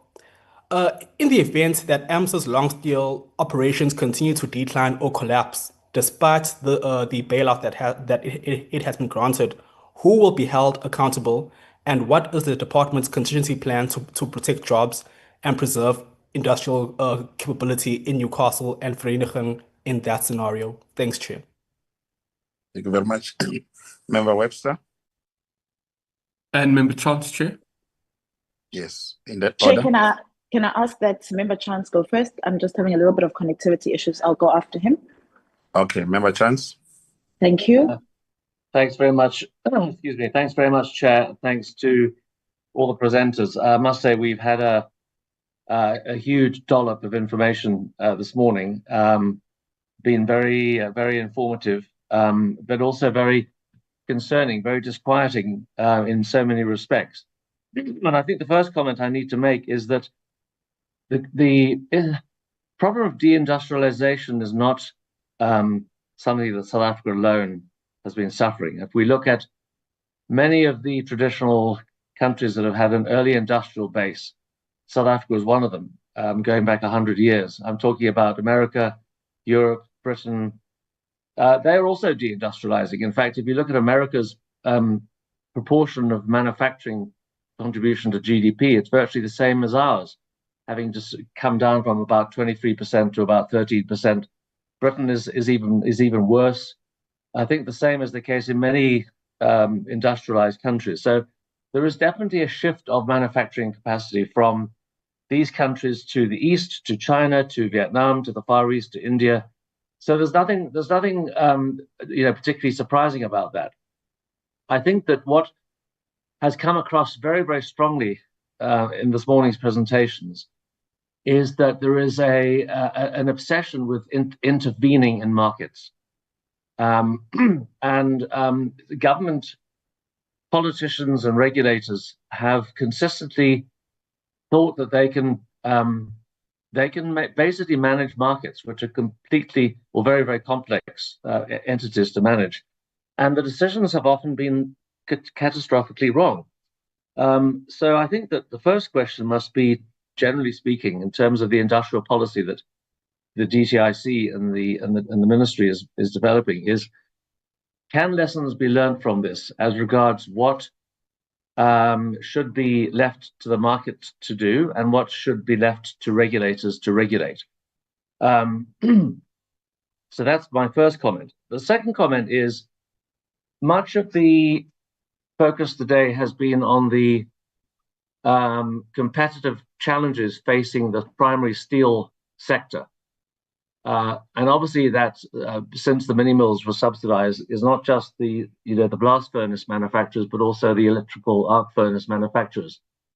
And that has taken up a disproportionate amount of time and effort and money, in my view, because as somebody said, they represent a small fraction of the industry, not only in terms of gross value added, but also in terms of jobs created and maintained. And that begs the question of, are we as South Africa better at making things out of steel, or are we better at making the steel? And I think those are two very important questions that we should be asking, because again, if it comes to South Africa's competitiveness going into the future, our competitiveness, I believe, is going to be not on manufacture of primary products, but on the added value to those products and the seeking out of specialist markets, which those products can satisfy. And so in context of a new industrial framework, which was mentioned by Mr. Tafadzwa, that is exactly what the conversation needs to be directed at. What is the new industrial framework needed? And here I'm going to be very interested to see how the department framework pans out. We haven't seen it yet, but we're hoping to see it quite soon. It seems to me also that this whole master plan has been a catalogue of protection of vested interests at the expense of a broader strategy which is going to benefit the industry as a whole. And, you know, we must also recognize that, as somebody pointed out, we're dealing with thousands of individual companies here, all of which have to make their own decisions in complex environments. And so the very concept of a master plan, in my view, is, needs to be questioned, because again, it comes down to who's talking to whom. We've already heard that in the case of one group, we had the DTIC and ITAC on the working group, which was obviously protecting the consumers of the scrap rather than the producers of the scrap. That surely cannot be right. And I think somebody said correctly, in my view, that the DTIC is too compromised to make the decisions on the way forward, and they need to be, other people need to be brought into this discussion. Then I recall I was visiting the little town of Richmond in the Northern Cape a few weeks ago on my way to Cape Town, and I went to a museum which had a photograph or a drawing of South Africa's rail network. I think it was in about 1920 or 1930 or something, and I couldn't believe what I was looking at. It was like an intricate spider's web, and what it was illustrating was that South Africa's industrial economy was essentially built on the railways. But I then started to investigate it and discovered that it was mainly financed by the Cape province, the Cape government, in order to industrialize the country. And it was done on the basis of debt, huge amounts of debt. In fact, the Cape province, I think, had a debt of 300% of its gross domestic product. And then what happened was that it had to pay off the debt. And so with the British involved, it decided to invade the Transvaal and reclaim the gold mines, and that solved their debt problem. What I'm trying to say is that geopolitics plays a part here. And geopolitics has played a part in China invading markets all over the world and using uncompetitive practices to take over those markets. And I think that we've got to be very secure in our understanding in South Africa that we live in a globalized world. And we can only compete in the markets and sectors and products where we have a competitive advantage. That should stand to reason. My next question relates to the point that was made earlier about localization and the wire industry. And why is it that the SOEs, in particular the Eskom, is continuing to buy from abroad? Now, I'd like to know from Mr. Mudley, is it perhaps that there is a contestation between the needs of empowerment, in other words, procurement from Black-owned businesses, versus localization? And is it not the case potentially that many of the imports of goods are through import agents and merchants that are controlled by Black companies, which gives Eskom the points that it needs, rather than buying from local companies which may not necessarily be Black-owned? And so the push to localization is not achieved as a result of that conflict. And then finally, I would just ask that the people in this meeting need to consider the very, very broad requirement for an industrial policy that is involving all stakeholders and the entire value chain. Somebody mentioned the downstream and the upstream. I think it was the presentation from the rail industry. There are conflicts between what I think she talked about, misaligned trade protection. And she's absolutely right. But on the other hand, we have a situation where Transnet is a failing entity. And so to say we cannot bring the private sector in to rescue the failing entity is to my mind, misguided, because Transnet and the government doesn't have the money to pay off Transnet's debt and to invest the tens of billions of rands in Transnet's recovery. So I think one needs to have a pragmatic view on this and not just say that the state must do this and the state must do that. The question is, can the state afford it? Does it have the capacity? Who's best placed to do these things? So I would ask for a non-ideological approach to solving these problems and for pragmatism to rule. Thank you so much. Thank you, Member Webster.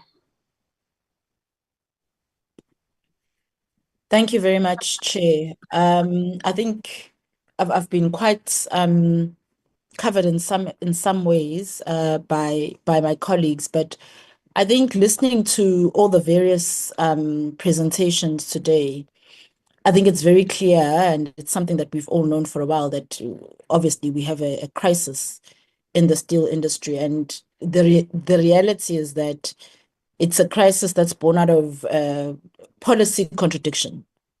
We're looking at inclusive reindustrialization, and that's what government speaks of. But what we're seeing is a structural bias that actually ultimately then favors the historically dominant firms.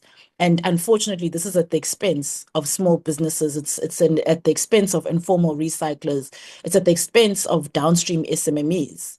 And this is an issue not just for the industry. It's an issue broadly because we are in an economy that has an NDP and has broadly a strategy that's quite reliant on SMMEs for job creation and being an emerging economy.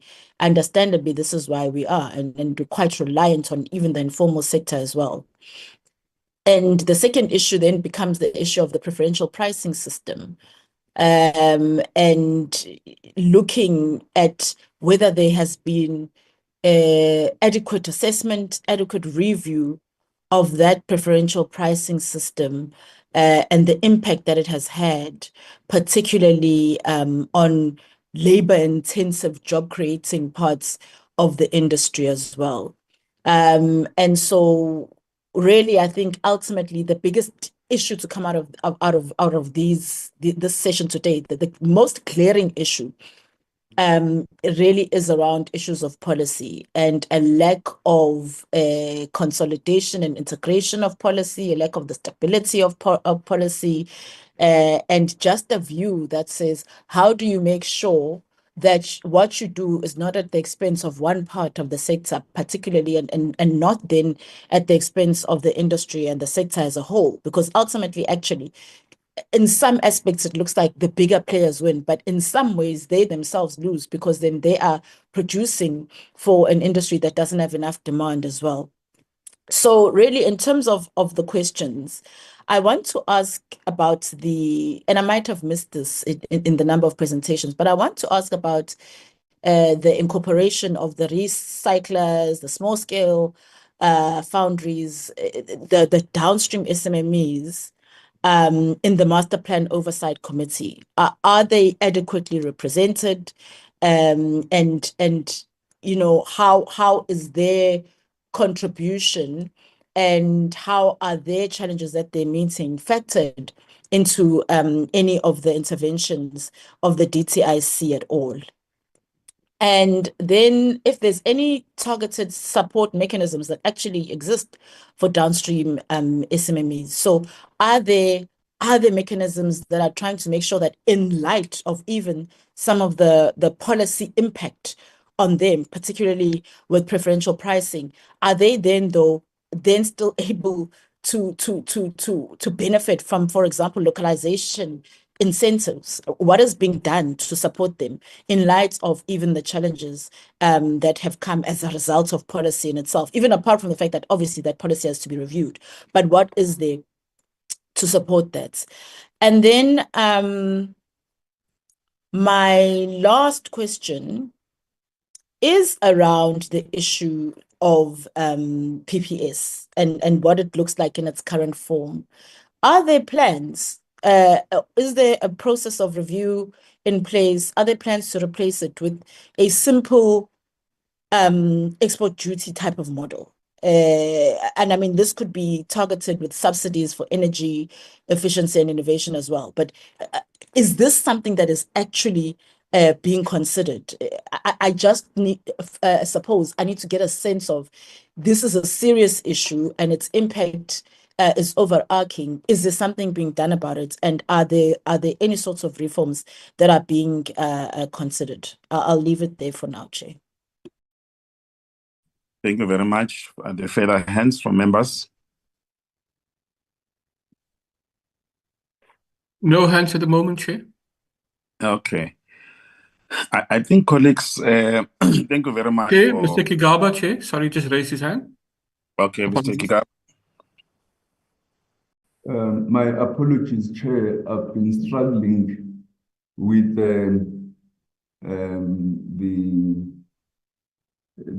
raising the hand. I kept raising it. It would keep dropping. Thank you very much for the opportunity, and thank you to the representatives of the industry for very extensive presentations, particularly containing suggestions as to what they think ought to be done. I think, Chair, in addition to what Member Webster suggests is lack of policy certainty in this regard, there also is a glaring lack of political will to drive industrialization and therefore support the input sectors that will assist us in this regard. The industrialization programs of the early years of our country were driven in part by the steel, the energy, and rail sectors. But because they were limited in large measure by the political system that existed and the contradictions pervasive in that system, they were not able to achieve broad-based and very large-scale sustainable industrialization. And that in part explains why we have suffered deindustrialization, but it doesn't explain why we have not been able to reverse the downward spiral in that regard, because you can see here that we've dropped the ball in terms of what we need to do and what we can do to reindustrialize South Africa, to reverse the tide of deindustrialization and ensure that we pursue sustainable industrialization. One would only hope that the impending industrialization strategy, which even as recent as yesterday, the Deputy Minister of Trade, Industry and Competition referred to, that it's coming, will also address the issues which have been raised in this regard. I think the issue for us is not just to save ISCO and engage in to save, sorry, not ISCO, to save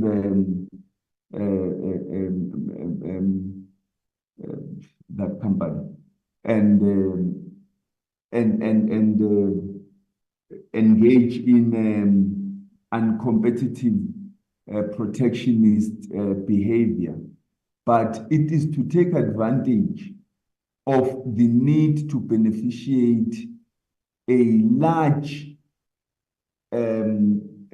mineral which should be at the core of supporting South Africa's infrastructure rollout and industrialization strategy. And that's why it's so important that we should focus on this. I mean, I think, Chair, the dilemma is that having listened to all the presentations, and there were many, we need at a certain stage to focus on what are the suggestions we intend to make in this regard to support this industry and try to iron out any differences which might and will exist among ourselves with regard to how we should do so. But it's quite clear that non-interference has actually led us to the crisis in which we currently are. All countries that have industrialized have fortunately not heeded neoliberal prescripts in regard to critical industries such as this one. And so it's important for us to make that strategic decision with regard to South Africa's role in not only being the source of production of global surpluses, but also in terms of the accumulation of those surpluses and participating in the steel value chain, not just as the producer of raw materials, but to add value to it, to also support the consumption of the value added in our own country, based on the fact that we do have a large infrastructure rollout program, and we have SOEs that are geared to support value addition in regard to that input product. So we need to ensure that the industrialization strategy is finalized urgently, and that it takes into consideration the issues which have been raised today. And not because the industry is sitting in front of us, but in large measure because the interests of our country are such that we need to support this industry, and we have the resources available both at government and in the private sector to ensure that the offtake of this product takes place within the programs that we have to develop the South African economy. We have witnessed a gradual decline, therefore, as I say, in terms of political will to resolve policy uncertainty, develop a clear state-led industrialization strategy, and harness all stakeholders towards a whole of government and whole of South Africa approach. One of the things which have been astonishing to me yesterday, today, and in previous presentations is this argument, perhaps focusing on today, that the industry is told not to talk directly to SOEs, and that SOEs seem to have abandoned the competitive supplier development program, which was introduced in 2004 by Minister Alec Ewing, because that program would have assisted in addressing some of the challenges which we are talking about today. But if you take all of the programs that are there in government, the CSDP, the infrastructure rollout, I don't know how much money we've spent. It's over R1 trillion that we have spent in infrastructure development. But we are sitting here today not having much to show for all of that. It in part this zigzag approach to infrastructure development, the development of competitive suppliers, and all of those account for the reason why the South African economy is unable to break out of the less than a percentage of growth and achieve higher levels of growth on a sustainable basis. It's a matter that we need to pay urgent attention to. So my view, Chair, and I don't have questions, I'm just making a comment, is that the issues which have been raised here are very crucial, and South Africa shouldn't take the view that all we want to do, the role we will contribute in the steel sector globally, is as producer of the primary commodity, and that because we don't want to intervene in the market, we don't want to support state leadership in terms of industrialization, we will therefore confine ourselves to just being the exporter of primary commodities, and that the sector in South Africa must not be supported by the South African government. The interesting thing, in conclusion, Chair, is that, you know, neoliberalism has found a very smart way of presenting its ideology as pragmatism, and rejecting other views as being ideological, when in actual fact, that very pragmatism is an ideological prescript. And so we need to be very conscious of the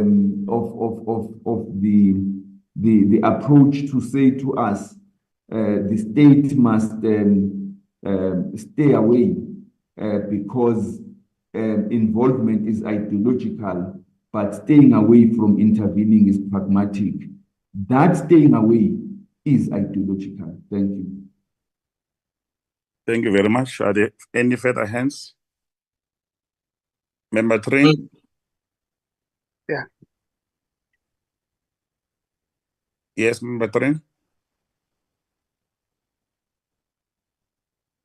I'm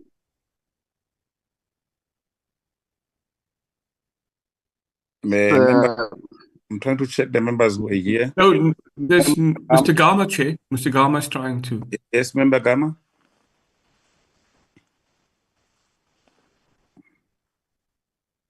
You may come in, sir.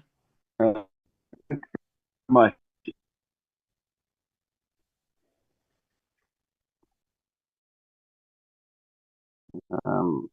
Okay, we can hear. I don't know if you can hear me. Yes, we can hear you. Okay. No, thank you very much, Chair, and thank you very much to all of the speakers.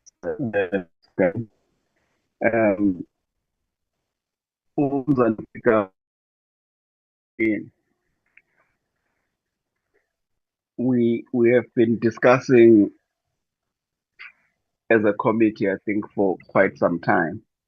And yesterday we had a small treatise from the Deputy Minister about the concept of neoliberalism.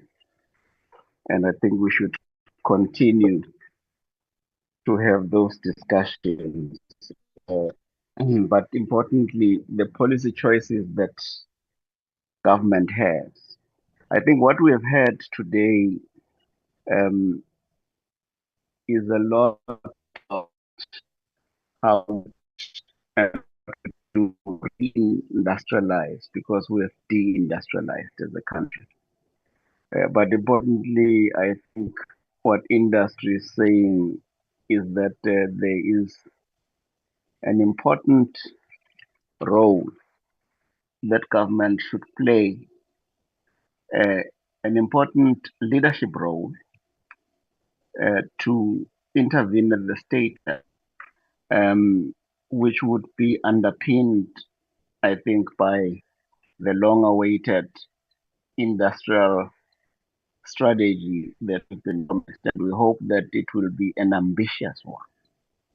And that at the back of everything, if in the steel industry there has to be recovery,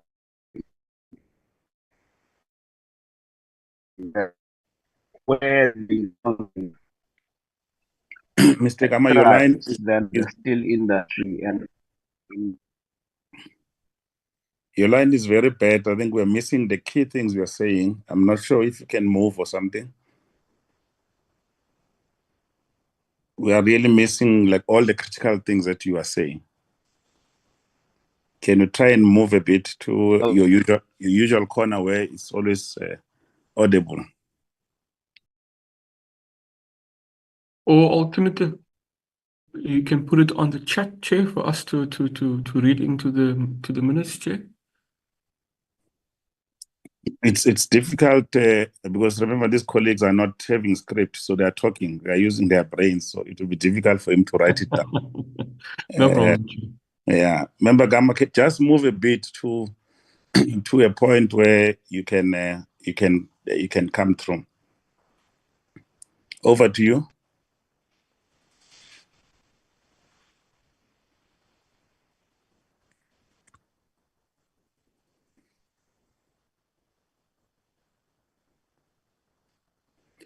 Okay, let me check if there's other hands. In the meantime, member Gamma, you'll come back. If you can just find a better spot, we would like to hear your views on this matter. The line was very, very bad. No other hands, Chair. Okay. I think what we basically have had today is that the master plan has failed. In so many ways, all the colleagues who are speaking here from the industry, they've attributed to the fact that the master plan has not yielded any results that were foreseen. And then there is from the conversation that is coming from members of parliament, there is a window that is remaining a window of hope that perhaps the industrial policy will actually have a much more needed impetus to resolve the problems that are facing us of demand and so on. Secondly, I think we must admit, I think that the sale of AMSA and what is currently happening now has contributed significantly in the decline in the demand side of the sector, and is pushing like all other role players into the periphery. And this is one problem that is being observed, which is being argued that will be making a big mistake just to be concerned as a producer of primary product, and we don't do a beneficiation in the sector. I think this is one area that we were quite clear about. Now, my recommendation, because there were a lot of, in this input, there are a lot of positive suggestions that are coming out. I would like to suggest, obviously, as a portfolio committee, if we agree, that there be a steel indab, which is going to be used as a platform to input into this industrial policy, because I would hate it to take it for granted that there has been consultation, whereas stakeholders are raising such fundamental issues, which obviously will be run by the department, and we can see the level of participation. We could have a delegation that can go there just to make sure that we can monitor these conversations are resulting in the input into the actual policy, so that when we consider the final policy as the committee, we know that we have taken care of this specific industry, which is bleeding from these presentations. That will be my suggestion for now. Let me see if Member Gamma is back, so that we can then wrap up the meeting at least by 1:30. Member Gamma? And if the staff can check him on the side. I'm not sure. I will check now, Chair. I think he is. Can you see? I think he's back. I think he's back now. You're back. Member Gamma, are you back?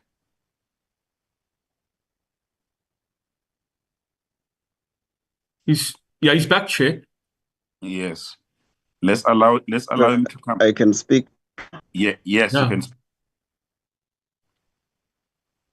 Yes, continue.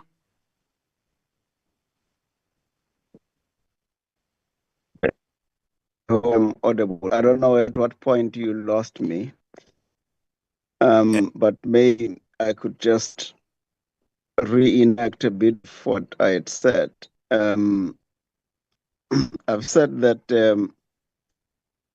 today we've learned that the government cannot simply just sit back and be a non-participant in terms of how we industrial policy, and we are looking for the industrial policy that the Minister of Trade, Industry and Competition has promised, because we believe that if we could have an ambitious policy where the state takes a leadership role in terms of where our country goes to, and we're able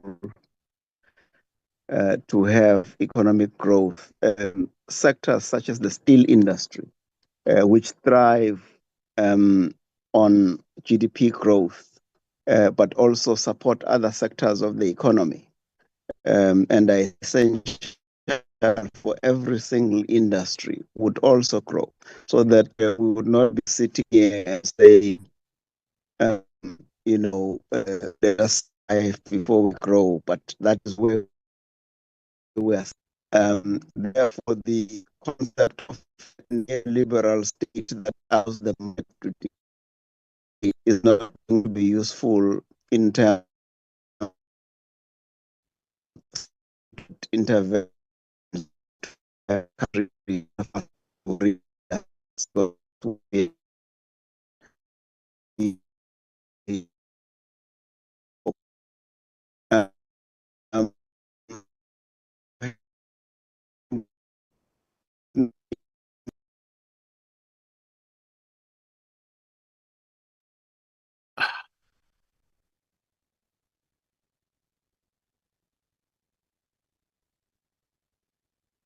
We're really struggling. I don't know. Yeah, he's off the platform again, Chair. Yeah. No, that's fine. We'll see how we'll request his input, maybe, so that we don't waste further time. Chair, there's a number of industry players. My apologies, Chair, who raised their hands, Chair. If you want to. Can we please sequence them for me, and then they come in that order? We don't have to step, and then just not more than 3 minutes, please, each. Mr. Moodley, Mr. Doran Barnes, and SEIFSA, Tafatswa. Thanks. Okay. In that order, we want to step you, unless this time we must stop them. Okay, Chair, can you hear me? Am I audible? Yes, we can hear you. Yeah, okay. All right, thank you. Chair, I'm just responding to Member Chance's question that was posed to me regarding why does Eskom procure from international players and not local. My view is that Eskom takes a very micro view, focusing on the product or the project price, and not a country macro view, which looks at the entire value chain. So when they evaluate bids, they just look at what is the product price or the project price, and given the prices from the east, then we obviously look like we're uncompetitive. But that's just looking at the product price, not the entire value chain. Chair, while I've got the platform, I just want to say that I agree with Member Gigaba's when he says that there's not enough political will to drive in industrialization. Because if we did, we'd be implementing policies that instructs the SOEs to work with the local market to not only satisfy their local demands, but to also work with the local market to bring down the costs and increase capacities so that we become globally competitive. I think no local market I'm aware of has become competitive without enjoying the support of their own governments. And that is how China's got to where they are now. They enjoy the support of the state. Thank you, Chair.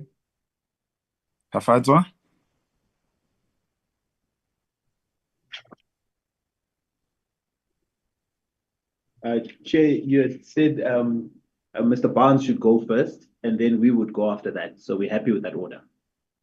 Okay. Thank you. Thank you, Chair. Deron Barnes here, the chairman of SAISI, working with Charles Denham, and also the CEO of Score Metals. There were a number of questions that were asked down here, and unfortunately 3 minutes will not be enough time to address them, but I'll address a few of them. Member Chance mentioned deindustrialization and compared South Africa to the USA, Britain, in that discussion. Just today, President Trump announced a 50% import duty on steel, on all steel from every country into the United States today to effectively reindustrialize the American market. Britain, the state has just taken over British steel at a cost of many billions of pounds in order to prevent British steel from closing. In Australia, Walla Steel, Australia, a long steel producer similar to Newcastle, was taken over by state. The Australian government changed legislation there, I think in one day, took over the steel plant and invested almost 30 billion rand in a long steel plant like Newcastle. So to say that I disagree with the statement that industrialized countries who actually have significant less employment issues like South Africa has are deindustrializing and allowing steel to be made in another country. That is incorrect. Also, Member Chance, a good observation saying that there's almost an obsession with intervening in the markets. And unfortunately, I put this to all the members, that every country is cheating in their trade policy. I'll say that again, every country is cheating in their trade policy. China cheats in their trade policy. All the steel makers in China today, and it's public information, are losing around $60 a ton on a cash basis for every ton of steel that's been made, and exporting steel at a loss, and are being supported by the state. They're provincially owned companies. And that's allowing them to continue. If we do not get involved as a country, we will lose our steel sector completely. So regulation in the steel sector and intervention in the intervention in trade today, unfortunately, is the name of the game. So employment is critical in South Africa, as we all know. And I'm speaking as a steel maker in South Africa with the challenges that we all face. South Africa can make steel. We can make up steel. The comment that was made is, are we not better at making steel products than making steel? And I implore everyone, all our ministers and everyone, just to understand that if we don't make the steel, it's an up and downstream partnership here in order to manufacture the steel products for our country and create employment. It's important we have a balanced approach to the steel industry. And we can make steel, and we can make steel products in South Africa if we have fair trade on steel. If you believe that the rest of the world has fair trade and it's only South Africa that needs to intervene in the market, we are going to lose our entire manufacturing sector in the country. That is simply not the case. We talk about a globalized world. And do we have a competitive advantage? We definitely have a competitive advantage. And I implore you to understand, we have iron ore in the country. We have stranded iron ore assets that can't be exported because there's a lack of rail. That iron ore is finding its way at very competitive prices to our steelmakers in South Africa. Okay, we need to develop our steelmakers to make sure that we are competitive. We also have an abundance of scrap in South Africa that we can export to various countries who actually, we're exporting scrap to India currently, and India has a policy where they ban export of scrap. So they'll take our scrap, make the steel in India, and send us the steel back in South Africa. Now, that's not a policy that we should entertain as a South African. So there's a number of discussions, and a lot of discussion here was around the PPS and export tax, and SCORE is, by the way, a beneficiary of that. AMSA is complaining against that, and I don't want to entertain that argument now, because there was a question asked, what is going on with the PPS, and there's a review going on with the PPS now that's been initiated, and will be everyone has given their comments on that PPS. But for certain, what we need as a country here, we need policy certainty. So we need government to tell the industry, we want you to make steel, or we don't want you to make steel. We want you to make steel products, or we don't want you to make steel products. And once we get policy certainty, the private sector will invest. SCORE Metals, that's my business, has invested 6 billion rand into a new steel plant. And we can make steel competitively in South Africa at a unit cost, not necessarily a rand cost, because if our cost of certain things are more expensive, our unit cost, our units that we use to make that steel can be competitive for our environment. And I believe so can other people, including AMSA. Another important discussion down here, and unfortunately, sorry, I'm taking a bit of time, but I feel that this portfolio committee needs to know that when we talk about mini mills, everyone talks about mini mills that can't make the grade of steel that is required. That is incorrect. That is incorrect. The entire European steel market, which is the world-class steel makers in the world, are changing over from blast furnaces into arc furnaces to make the high-grade steels that they need in Europe. SCORE Metals is one of them that has invested in all the equipment needed to make high-quality, high-grade steels from scrap and from iron ore together. We can do that. So the idea that people are talking about that mini mills can't make the steel is completely incorrect. And I'll end off by saying, if we do not have upstream, we will not have downstream. We are also one of the largest manufacturers of downstream product in the country, SCORE Metals, and as the Barnes Group. And we have a significant downstream customer base. And we are supplying, as an industry, competitive products to our downstream customers that enable them to produce finished products in the downstream market. So there's a lot to consider here. But the most important thing that I'll leave you with is that there is a window of hope, as you say. And the window of hope down here is that we as an industry can get together, go shoulder to shoulder to produce steel and steel products that will service the South African market. And once we're servicing the South African market and get our heads around how we're going to supply the South African market competitively in a fair playing field, we can look at exporting potentially our excess steel products. Thank you. Thank you, Mr. Benz. Tafadzo. Thanks, Chair. It's Elias Monache, the President. We want to make a few remarks based on the window of hope that you've mentioned. Even though that window of hope requires speed and agility for us to forge ahead as a country, as an industry, in the sense that if we're then to talk about the steel in Durban, without any processes in place, we might then miss the train, because there are lots of issues that are happening now. I'm not going to repeat some of the issues that the colleagues have raised. The industry is on the brink of collapse. If one were to talk about a low demand for all the sectors across the board, if we're then to talk about the tariff that they've just imposed by the US and even our neighbor across the border here in Zim.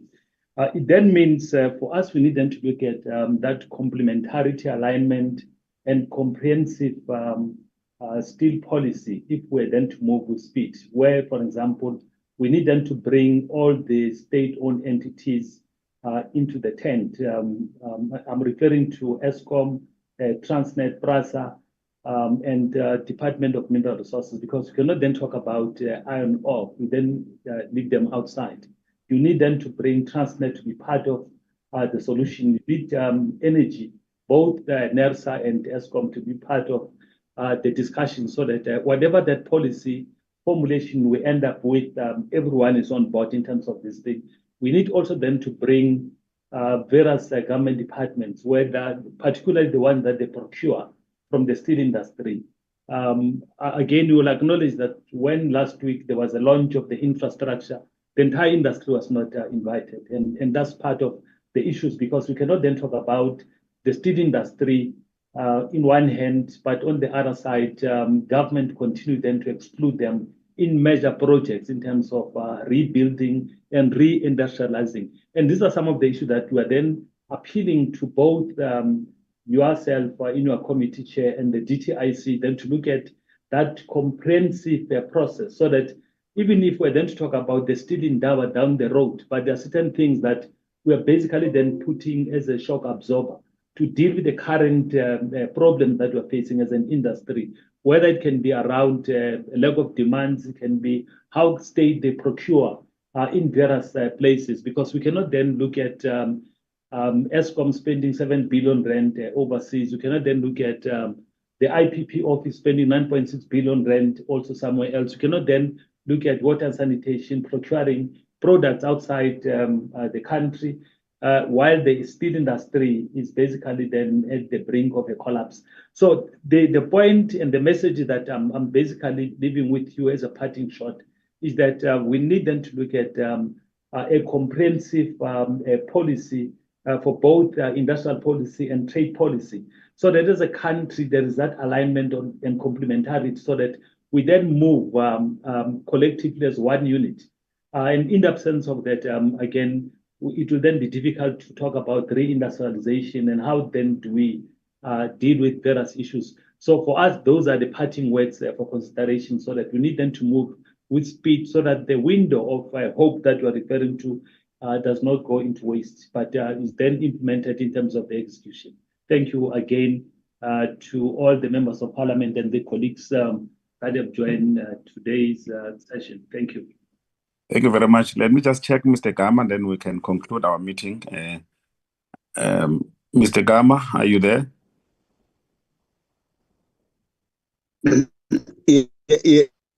Yes, I am, Chair.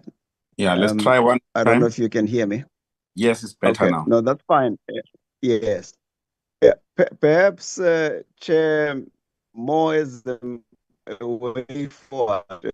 My sense is that there is a need for an industry indaba, where also the DTI can be present, because I think today it's mainly the steel industry associations, some of them obviously crying foul that they have been excluded from mapping out and crafting the steel industry strategy or the industry map.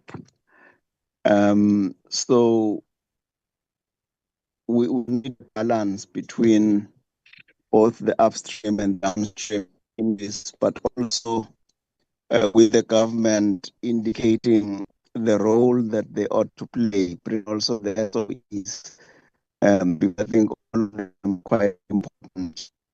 But also, as we look at our steel industry, we need to begin to say, in order for South Africa to become somewhat competitive in the steel sector, what kind of play or market play should be orchestrated in order for us to be competitive as a country and be able to support local industries.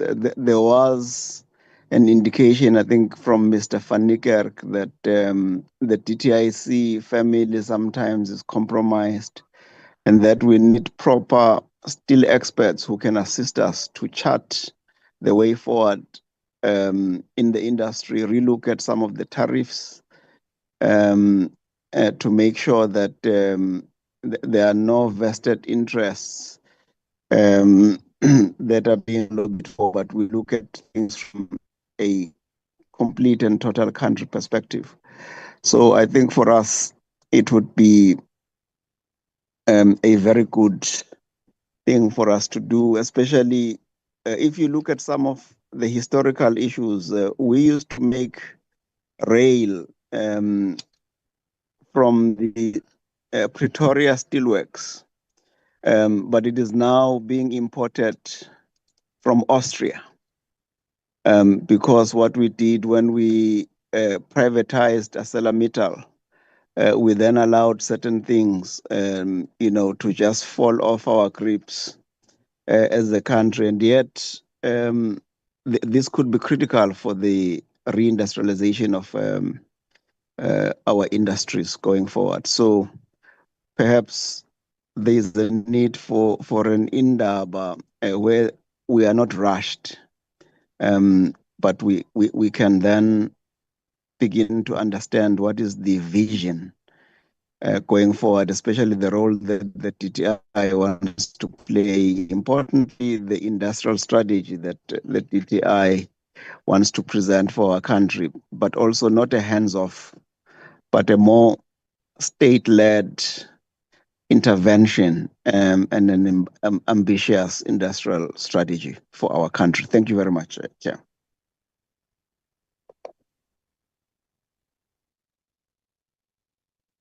Thank you very much. I think this was really insightful from the members of the industry, and thanks to members of parliament. What we will do, obviously we will produce our report and then make a recommendation in terms of the interaction. And I do agree with Tafaza on putting the shock absorber in the process. But what we want a sustainable role that is very clear, as Mr. Pines was speaking, that we have to be clear if we want to produce the steel and the byproduct of steel in the country. So we have to policy certainty, and that industrial policy becomes critical. So I think that issue of Indaba is critical because it will give us time to call all role players just beyond what we spoke about today, including conscientizing government on issues of localization, because it's unheard of that the SOEs are the ones who are creating this problem. So I think that Indaba will be critical to be convened to an extent that you can have also all the SOEs and other key departments like energy, minerals, and so on and so on, and DTIC coming together so that ultimately, even if it's a 2-day Indaba, ultimately the industries will present and there's going to be discussions. Recommendations must be made that will impact the law, but also we then have to come up with what becomes a short-term mechanism so that the industry does not collapse completely, because the situation as presented is very, very bad, and I think we need to do something, and we're grateful that you have decided to take your time as senior leaders in the industry to really vent out the issues that ordinarily would not have known, because we all can see things are not going well, but we're not, we're not aware the extent to which things have fallen flat. So I'm much more convinced that the deliberations, much as they were long, but they will help us to bear results, and will interact with yourselves in terms of the way forward. If there is any member of parliament who wants to say something, then we can conclude the meeting now. If there was something that I left out, thank you. Thank you very much to all the participants, and this has been a valuable presentations, and we'll consolidate all those and make our final recommendations, and we'll communicate to the industry. Thank you very much. The meeting is officially adjourned.